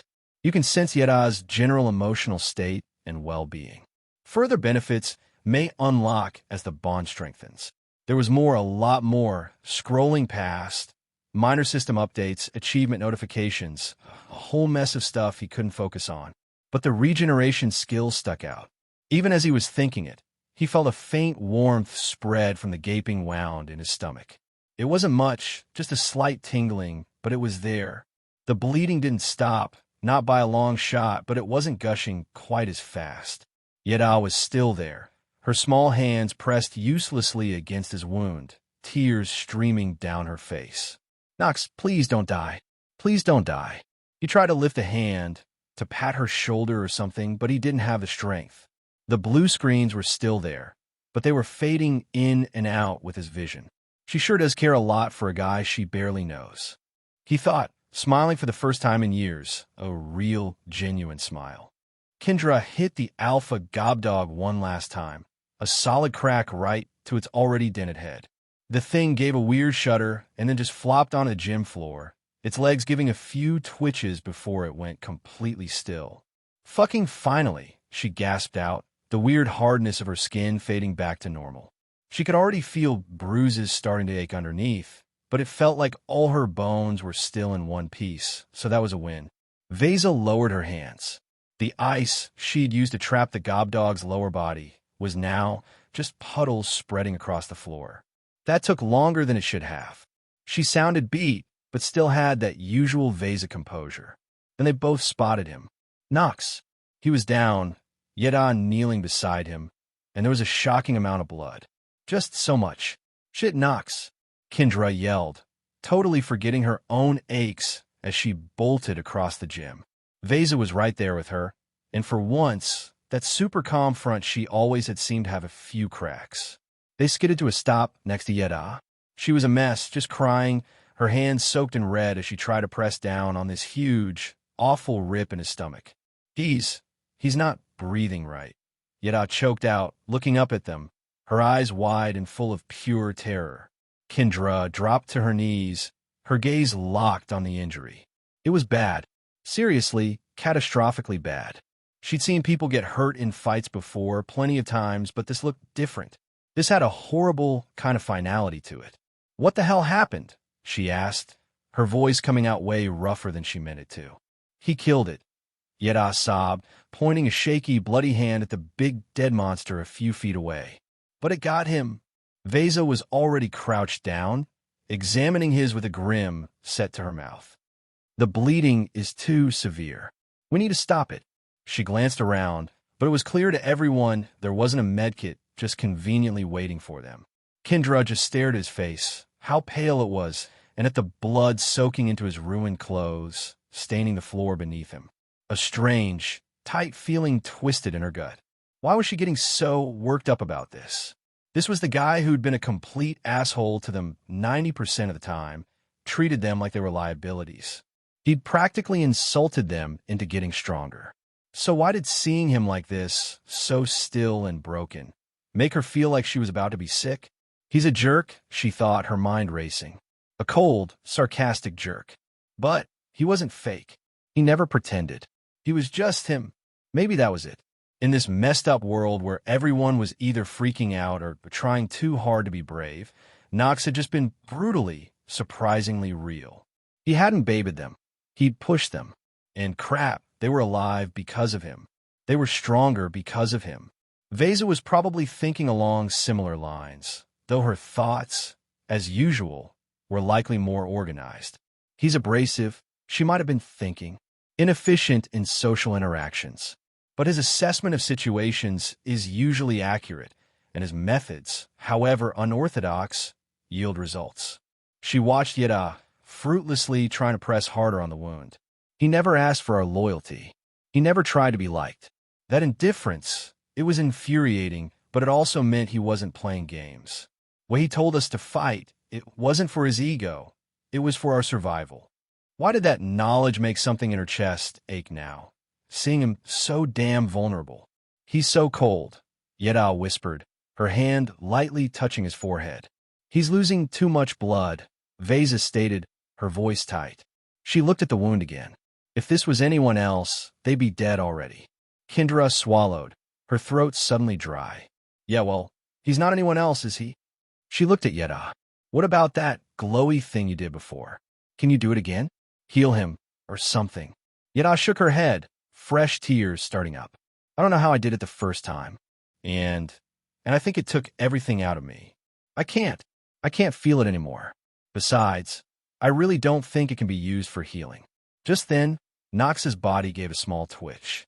His eyes, though still mostly closed, fluttered. They all leaned in closer. He coughed, a wet, ragged sound that made Kendra's stomach clench, and a little more blood trickled from the corner of his mouth. Then he was still again. Nox, Kendra said, shaking his shoulder just a little. Nox, you son of a bitch, don't you dare die on us. She shook his shoulder again, a bit harder this time. Nox, come on, man. Wake up. Don't be a dick and die right after you saved us. Vesa gently pushed Kendra's hand away. Shaking him won't help. His injuries are too severe. She looked around the destroyed gym, her gaze lingering on the smashed-in doorways where walls used to be. We can't stay here. More of those creatures could show up at any moment. So what are we supposed to do? Kendra shot back, her voice tight with frustration and something that felt a lot like fear. Drag him out of here? He's barely breathing. Moving him might kill him faster.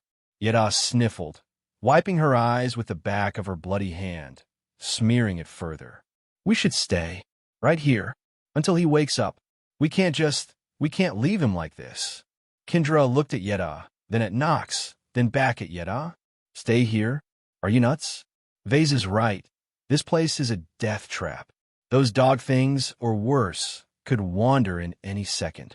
But Nox needs time, Yeda insisted, her voice gaining a little strength. He saved us. We owe him that much.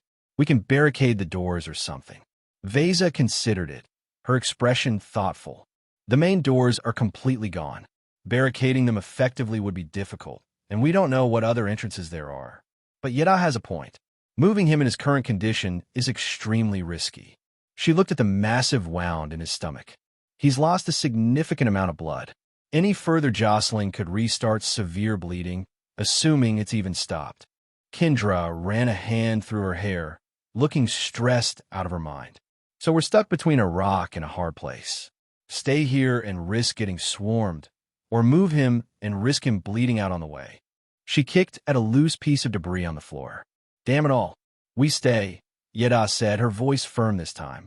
All trace of her earlier panic was gone, replaced by a quiet determination that actually made Kendra pause. We watch the entrances. We fight if anything comes. He'd do it for us. Well, maybe not willingly, but he'd do it. Vesa nodded slowly. It's the less predictable risk, but potentially the only chance he has. If he doesn't wake up soon, or if his condition worsens, then we'll have to reassess. Kendra let out a long breath. All right, fine. We stay. But if I get eaten because of this, I'm blaming you too. She didn't sound entirely serious. She looked down at Nox again, and the tight line of her jaw relaxed just a tiny bit. He better wake up, the stubborn bastard. Just as they seemed to settle on the decision, a hoarse, weak voice cut through the quiet. How sweet of you shitheads. All three girls jumped, their heads snapping towards Nox. His eyes were cracked open, just slits, and they were focused, albeit hazily, on them. Something that might have been a smirk, faint and bloody, was trying to form on his lips. Aren't you going to leave me behind like everyone else? He rasped, each word sounding like it was scraped out of his throat with something. Vesa spoke up first, and for once, her voice wasn't completely flat. HM, what are you talking about? We are a team. Nox just looked at her. A team? Since when? Kendra let out a short, sharp breath that might have been a scoff, but there was a definite wobble in it. Yeah, why would we leave behind our leader, even if he is a rude bastard? She nudged Yeda with her elbow. Yeda was still kneeling next to him, looking like she was about 2 seconds from bursting into tears again. Right, Yeda? Yeda just nodded, scrubbing at her nose with the back of her hand. We wouldn't leave you, Nox. He stared at them. They actually sounded like they meant it. Kendra's usual bite was there, yeah, but it felt different, not as sharp. Vase's face, usually a blank mask, almost looked concerned. And Yeda looked like she just watched someone kick a puppy and was ready to throw down for it. It was weird. These three, who he'd mostly seen as either liabilities or just tools to help him get stronger, were actually sticking by him. A strange, tight feeling started up in his chest, something unfamiliar, something he couldn't quite name. He didn't think he'd ever felt it before. Then the familiar blue screens popped into his view, just for him. Soul Link with Kendra has been established. Trust in you has reached 100%. Soul Link with Vesa has been established. Trust in you has reached 100%. Ah, what a total mess, he thought. A ghost of a smile, probably looking pretty grim with all the blood, touched his lips. The warmth from that regeneration skill was definitely more noticeable now, spreading from his middle. He risked a look down. The bleeding had stopped. The edges of the hole in his gut looked less angry, like the skin was slowly trying to pull itself back together. My wound had actually closed up some. That was faster than I figured. He tried to brace himself to sit up just a little. His whole body locked up instantly. A raw, tearing sensation ripped through his abdomen. That pain is seriously next level. He slumped back with a groan that got stuck in his throat. Just then, more blue screens flooded his vision, overlapping the ones about the Soul Links. Dungeon, Ruined School cleared. Congratulations, player Nox. Highest contribution, Nox, 92%. Mission, clear the dungeon, complete. Base rewards issued, 1,000 EXP, 1x random skill box, plus 5 stat points. Bonus rewards for anomaly elimination and high contribution. EXP plus 5,000, plus 10 stat points. 1x unique skill box. Title, Dungeon Conqueror, first clear. Title effect, plus 5% EXP gain in all future dungeons. The sheer amount of information made his already pounding head feel like it was going to split. 6,000 extra experience points. 15 more stat points. 2 skill boxes and 1 was unique. And another title. This was a lot to take in, especially now. Then, another notification, this one bigger and brighter than all the others, took center stage. System feature unlocked. Interdimensional chat. You can now view messages from entities observing your progress. Before he could even begin to figure out what that was supposed to mean, his vision was completely swamped. Lines of text started scrolling past, way too fast to read properly, a total chaotic mess of words. Current observers, 20. Aurelia, goddess of resilient sparks, he's alive. Yes, I knew he'd pull through. Sparkles, sparkling heart sparkles, did you see that final move? Gutsy. Lord of Carnage, finally. Chat's open. Took long enough. Decent kill, kid. Messy but effective. Plus 10 Carnage points from me. Lady Veritas, effective? He's a reckless child.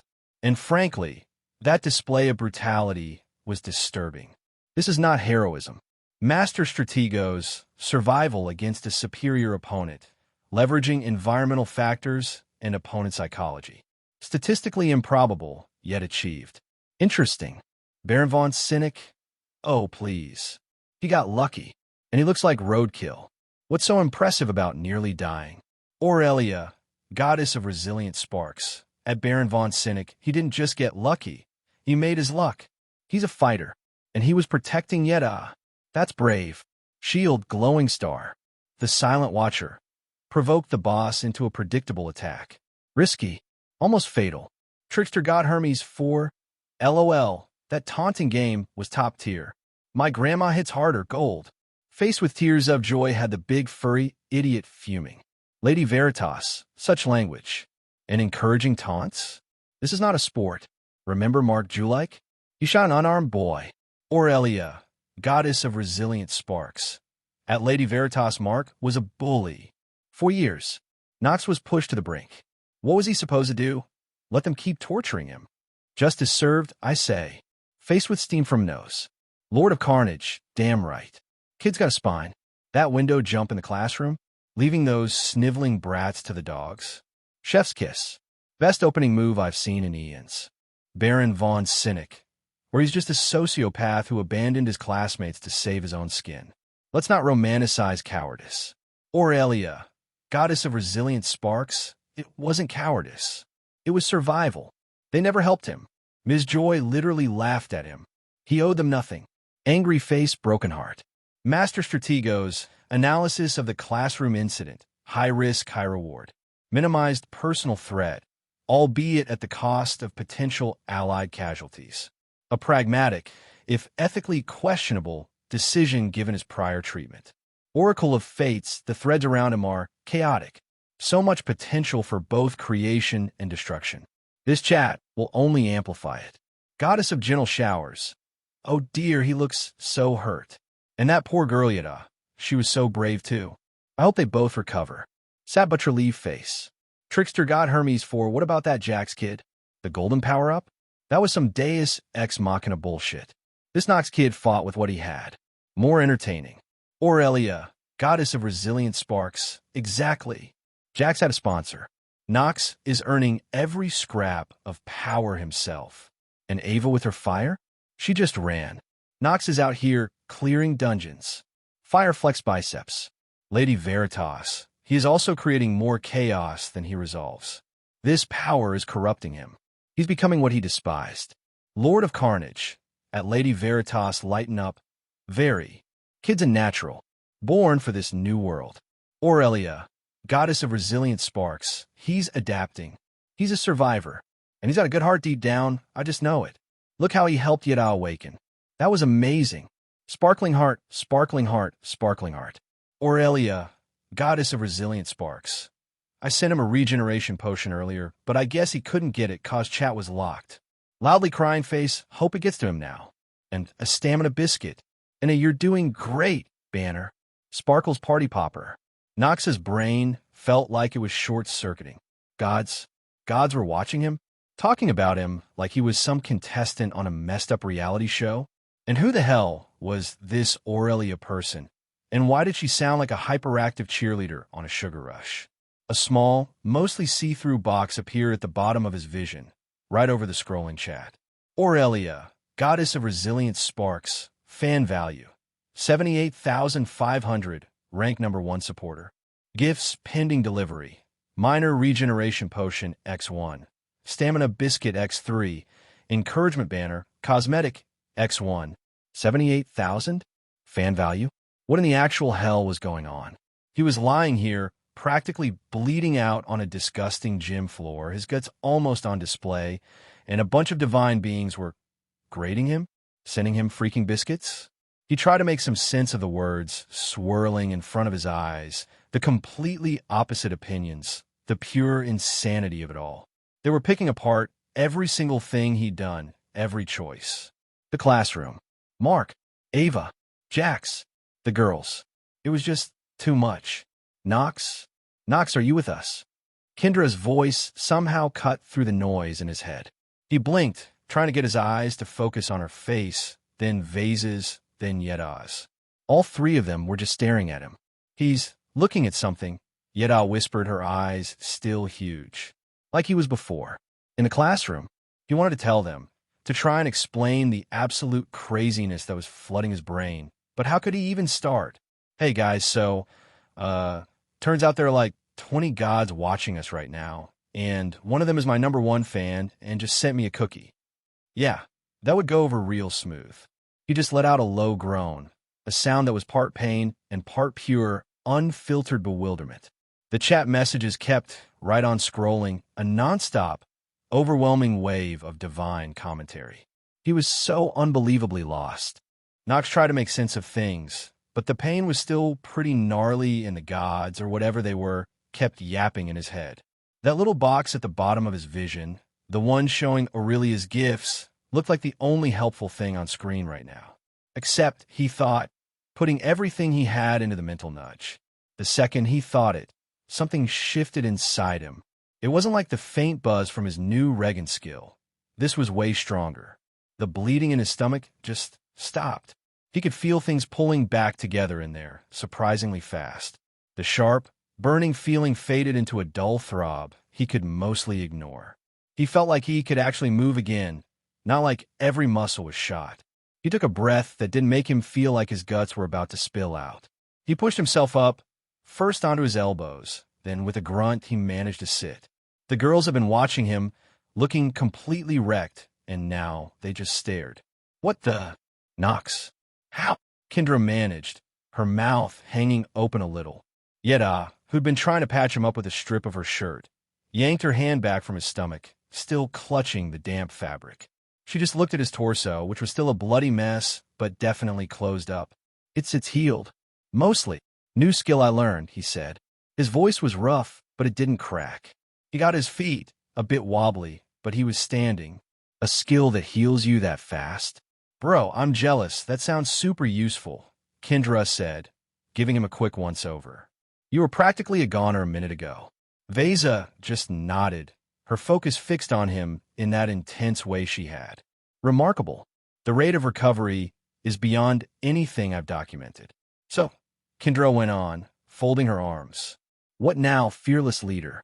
We're just gonna chill in this bloody gym all night. He glanced around. Overturned bleachers, chunks of the wall missing. Yeah, the place was totaled.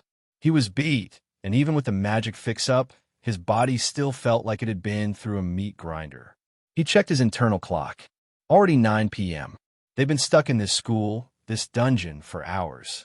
And he was seriously starving. "Let's go check out the cafeteria," he said.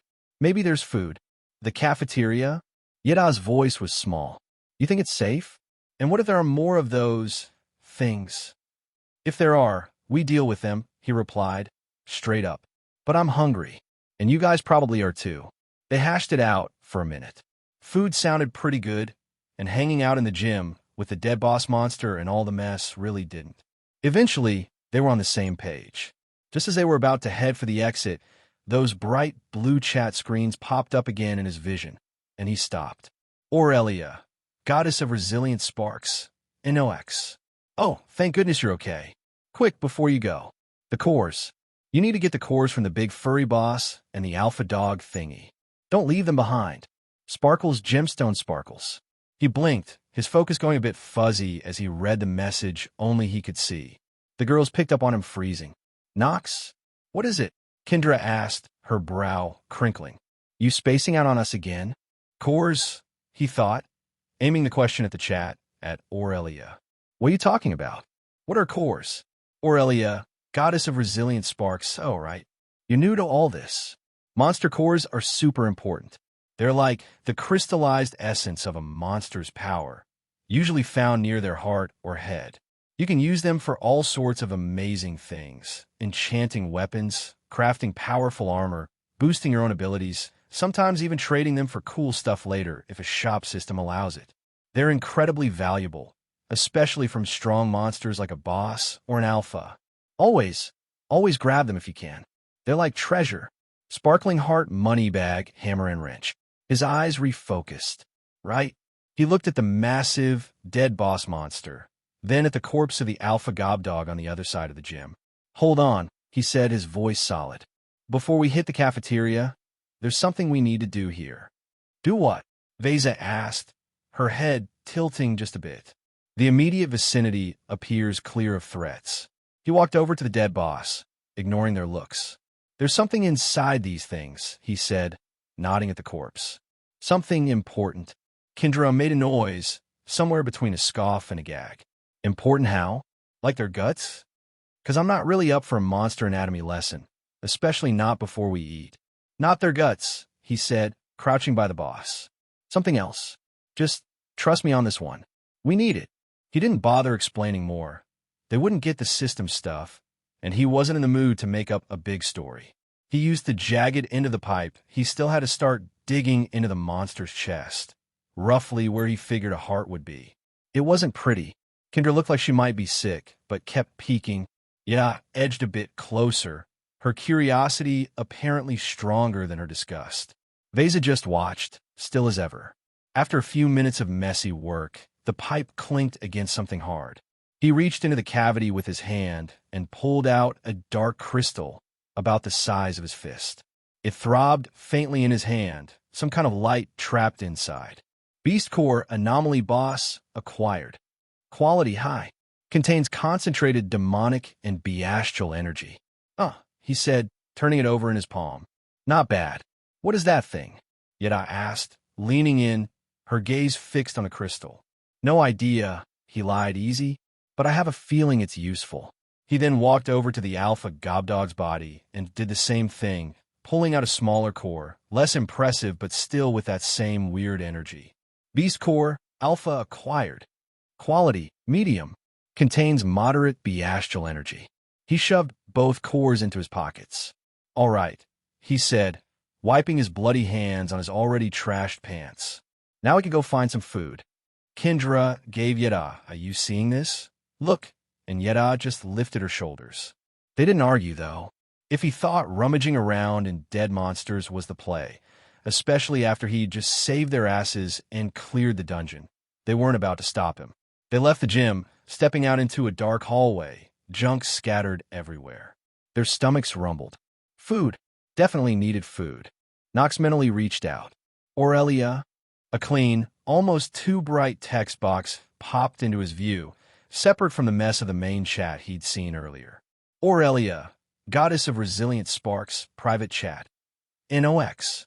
Hi, you're using the private chat. I'm so glad. Sparkles, are you feeling much better now?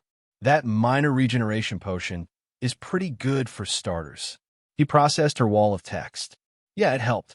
Thanks. He let a beat pass. What is all this? This system, these gods, what happened to the world? Aurelia, goddess of resilient sparks, private chat. Oh, grinning face with sweat. Well, Knox, those are super, super big questions. And honestly, it's all very complicated. I'm not sure I'm even allowed to explain all of it right now. It might be better for you to find out as you go, you know? Like, part of the grand adventure. But you are doing amazingly well. Truly, Sparkling Heart. He didn't reply immediately. So, you can't tell me anything important. It wasn't really a question. Aurelia, goddess of resilient sparks, private chat. It's not that I don't want to. It's just rules and spoilers and things way above my pay grade. But I can totally be your #1 cheerleader. And hey, I used a whole bunch of my channel points, so we could have this nice, quiet chat without everyone else screaming in your mental ears. Totally worth it to talk to my favorite player. You have no idea how much that costs, but for you, anything. Smiling face with smiling eyes. Channel points. Sounded like Twitch or something. He wasn't sure what she'd actually spent, but it seemed like a big deal to her. Thanks, he sent her way, for the help earlier. And for this. Aurelia, goddess of resilient sparks, private chat.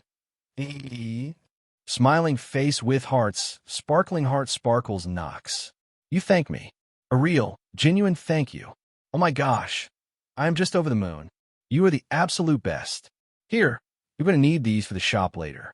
It's not much, but it's a start. Another notification. Aurelia, goddess of resilient sparks, has gifted you 100 divine coins. Divine coins are universal currency usable in the system shop. He wrapped up the mental chat and turned back to the girls. They were moving down the hallway, a bit slower now that the dog things weren't on their heels. So, he said, his voice still a bit raw. You guys feel any different? Stronger, maybe? Kendra balled and unballed her fists. Yeah, actually, I feel like I could dent a locker now, even without using my skin thing. Vesa gave a slight nod. My control over the ice, it's more focused. Takes less out of me. Yet, walking next to him, just kind of shrugged. I don't know. I'm still tired, but maybe a little less freaked out by those things. As they talked, he saw their stats update in his vision. Kendra, level 5. Health, 65. Strength, 10. Agility, 4. Armor skin, intermediate. Vesa, level 5. Health, 60. Strength, 7. Agility, 6. Ice manipulation, intermediate. Yeda, level 3. Health, 40. Strength, 5. Agility, 8. Abilities, soul-linked blade, sealed body overload. He registered their improving numbers. They're getting there, he thought. A brief sense of approval registered with him. Then it was gone. Good, he said. Keep it up. They kept walking. The girls talked among themselves, voices low, about how weird everything felt having powers and stuff. Knox mostly just listened, throwing in a word or two when they asked him something directly. They finally made it to the cafeteria. The main doors were still standing, which was something. Inside, it was packed. Students, a few teachers, all crowded together. Some were in small groups. Others looked like they were trying to figure out what to do with a pretty sad-looking pile of food. The second he and the girls walked in, the chatter died. Every head turned their way, or more like Knox's way. He saw people recognize him. Then expressions changed. Fear showed on some faces, anger on others. A teacher Knox sort of knew, Mr. Henry, stepped out from the crowd. Knox, he said. His voice was trying for firm, but Knox noticed his hands weren't quite steady. You need to leave. Now. What? What? Kendra shot back, moving to stand a bit in front of Knox. We just got here, and we dealt with those monsters in the gym, by the way. We know what he did. Some kid near the front yelled, his voice shaky. He murdered Mark Julike. He's a killer. More voices piled on. He shot him. He just left us in the classroom. He's dangerous. Kendra's jaw tightened. Oh, for crying out loud. Mark was a sadistic piece of... Knox put a hand on her arm. She stopped. It's fine, he said, his own voice even. We don't need to stay here. He looked at the faces staring back at him. Not worth the hassle, he thought. Kendra looked like she was about 2 seconds from telling them all off, but she caught Knox's eye, and after a moment, her shoulders dropped a little. Fine, she mumbled. Their loss. Veza and Yida didn't say anything, just stood there, ready to go if he said so. As they turned to head out, Knox's eyes met someone's near the entrance. She was partly blocked by a clump of other students. Ava. She was looking right at him. He couldn't quite figure out what she was thinking. They looked at each other for a beat. His mind flashed to what she'd said earlier, the words that had bounced around his head in the gym. You're a fucking jerk. A complete and total asshole who only cares about himself. Then the pathetic loser jab, and her saying he was scared. Kendra, noticing him pause and who he was looking at, nudged him. Hey Knox, who's that? You know her? Yeda peeked around Kendra. I think I remember her from one of the other classes. Veza, always watching, said, she appears to be looking at you with some degree of interest. Kendra's voice took on a teasing tone. Ooh, is it your girlfriend? You holding out on us, Knox? Got a secret girlfriend. She grinned. Yeda let out a quiet giggle, her eyes flicking between Knox and Ava. He finally looked away from Ava and faced Kendra, his own expression not changing. No, she's not my girlfriend, he said, his voice level. I only talked with her for a little while earlier today. From where she stood, Ava watched them. Knox looked different. It wasn't just the torn and bloody clothes. Something about how he stood, how he carried himself. He seemed more sure of himself than the quiet guy she remembered, the one who usually got picked on. And the girls with him, they were looking at him like they knew him, even teasing him. They were a unit, and he was pretty clearly the one they looked to. Ava processed this. She'd chosen to stick with the main group, written Knox off as some dangerous loner. Now, seeing him with his own crew, she found herself questioning that choice. Knox glanced at her one last time, quick, unreadable, then turned for the exit. Let's go, he told the girls. They followed him out. Ava watched them leave. Why do I feel like I made a mistake? She thought, the question lingering as the doors swung closed behind Knox and his group. 20 minutes later, Knox and the girls were outside, near a vending machine that had somehow survived whatever happened. They managed to shake out a few bags of chips and a couple of candy bars. Knox leaned against a surprisingly intact brick wall, methodically chewing a bite of his chocolate, while the girls settled on a low concrete ledge nearby. Kendra popped a chip into her mouth. Hey, check that out. Most of the streetlights are actually on, and a bunch of those buildings over there still have power. Yeda looked around, her head turning from one lit window to another. It's not as dark as I thought it would be. Not really. You think maybe it means the destruction wasn't everywhere. Veza observed their surroundings. It's possible the primary event was more contained than we first assumed, or essential services in some areas have been restored, or perhaps were never fully disrupted. Knox didn't say anything, just kept eating. He noticed the lights too. Doesn't change much for me, he thought. If the lights are on, Kendra said, her voice a bit quieter than usual, then maybe things aren't completely messed up back home. She paused. I need to know if my family's okay. My little brother, he's probably freaking out. Yeda's eyes seemed to glisten. My parents will be so worried. I just hope they're safe. I really need to find out if they're all right too. Veza looked down at her own hands, then clasped them. My parents are resourceful individuals, and our home is relatively secure. However, uncertainty is a significant factor in any crisis. Ascertaining their status is a logical priority. The three of them went quiet for a beat, each probably thinking about their families. Knox finished his candy bar and balled up the wrapper in his fist. He watched them. All this talk of family, of people waiting for them, it was just background noise to him.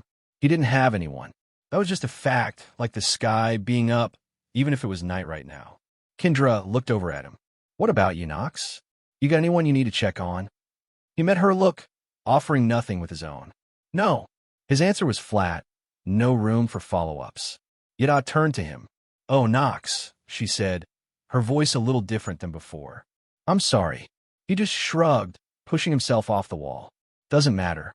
We should figure out where to go next, instead of just sitting around. Kendra stood up, brushing chip crumbs from her jeans. Yeah, you're right. But where do we even start looking for our families?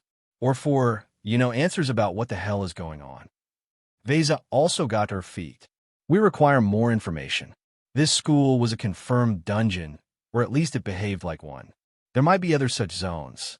Moving without a clear objective could be inefficient and potentially dangerous. He considered that. They'd cleared the school dungeon. The system hadn't given him a new main quest yet. Aurelia, he thought, directing his attention to the system. Any suggestions on what to do now? Or where to find info? A colorful text box popped into view, just for him. Aurelia, Goddess of Resilient Sparks, private chat. Good question.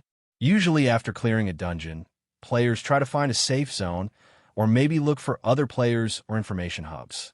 Sometimes there are survivor settlements or military outposts that might know more. Or you could just look for another dungeon if you're feeling up to it. Stronger players tend to gather in safer areas, though. Sparkles, maybe try heading towards the city center. That's often where things happen. Just be careful. Sparkling Heart. He read through her rapid-fire suggestions. City center. Sounded like as good a place as any to start. He let out a breath. Okay, I'll head for the center of the city. You all should go check on your families. We can meet up there later if you want. The girls looked at him, a little thrown by his directness and the idea of splitting up. Kendra's eyebrows drew together for a moment. Are you sure? Splitting up now. Feels a bit risky, doesn't it? Yeah, shifted her weight. But what about you? Will you be all right on your own? Veza just watched him, her head tilted slightly as if trying to work out his reasoning. He met their looks one by one. Your families come first. It's the logical thing to do. Go. Make sure they're safe. He was sure about this. It was the right move for them. They still seemed a bit unsure, exchanging glances, but his certainty seemed to settle it. Kendra was the first to nod. All right, if you say so. City center later, then. Don't get yourself killed before we find you. Yada stepped a bit closer.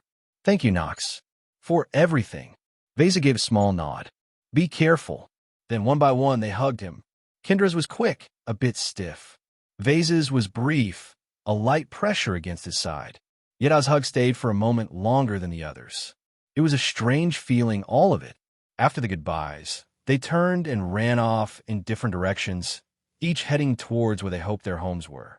He stood there for a minute, then sat down on the concrete ledge the girls had just left. He watched the spot where they'd disappeared. So much had happened in just one day. He'd gone from being a target to having this weird power, to fighting actual monsters, to leading a small group, and now he was alone again. He wondered what was next. After a few minutes, a new blue screen appeared in his vision. New main mission issued. Objective: locate and ensure the safety of Princess Syrian Facilian of Lifewoods. Last seen within the city limits. Reward: 50,000 EXP plus 50 stat points. 1x legendary class specific weapon chest. 1x Royal Elven Favor token. Title: Friend of Lifewoods. Accept. Y/N. He looked at the rewards. The EXP was way more than what the entire school dungeon had given him. 50 stat points was a huge boost. A legendary weapon chest and a Royal Favor token sounded pretty damn important. He thought for a second. An elf princess? Elves. He remembered seeing books in a shop window once, pictures of people with pointy ears on the covers. Fantasy crap. Then he recalled the system message from after the earthquake. Merge complete. He focused his thoughts on the private chat interface again. Aurelia? Hold on. Don't tell me there are actually people from other worlds here now. The colorful text box from Aurelia appeared almost instantly. Aurelia, Goddess of Resilient Sparks, private chat. Oh, yes. Grinning face with sweat. I am so sorry. I didn't mention it sooner. It's just, well, things are a bit chaotic, and sometimes we forget what players do and don't know yet. Your world, Earth, it kind of merged with another world. A big fantasy one. So now it's one super-duper massive planet with all sorts of new people and places. It's a big surprise, I know. Globe showing Europe, Africa, handshake sparkles. He processed that. Merged with a fantasy world. That explained the 20 billion population count the system had mentioned, the dungeons, the magic, and now, apparently, elf princesses. Fucking hell.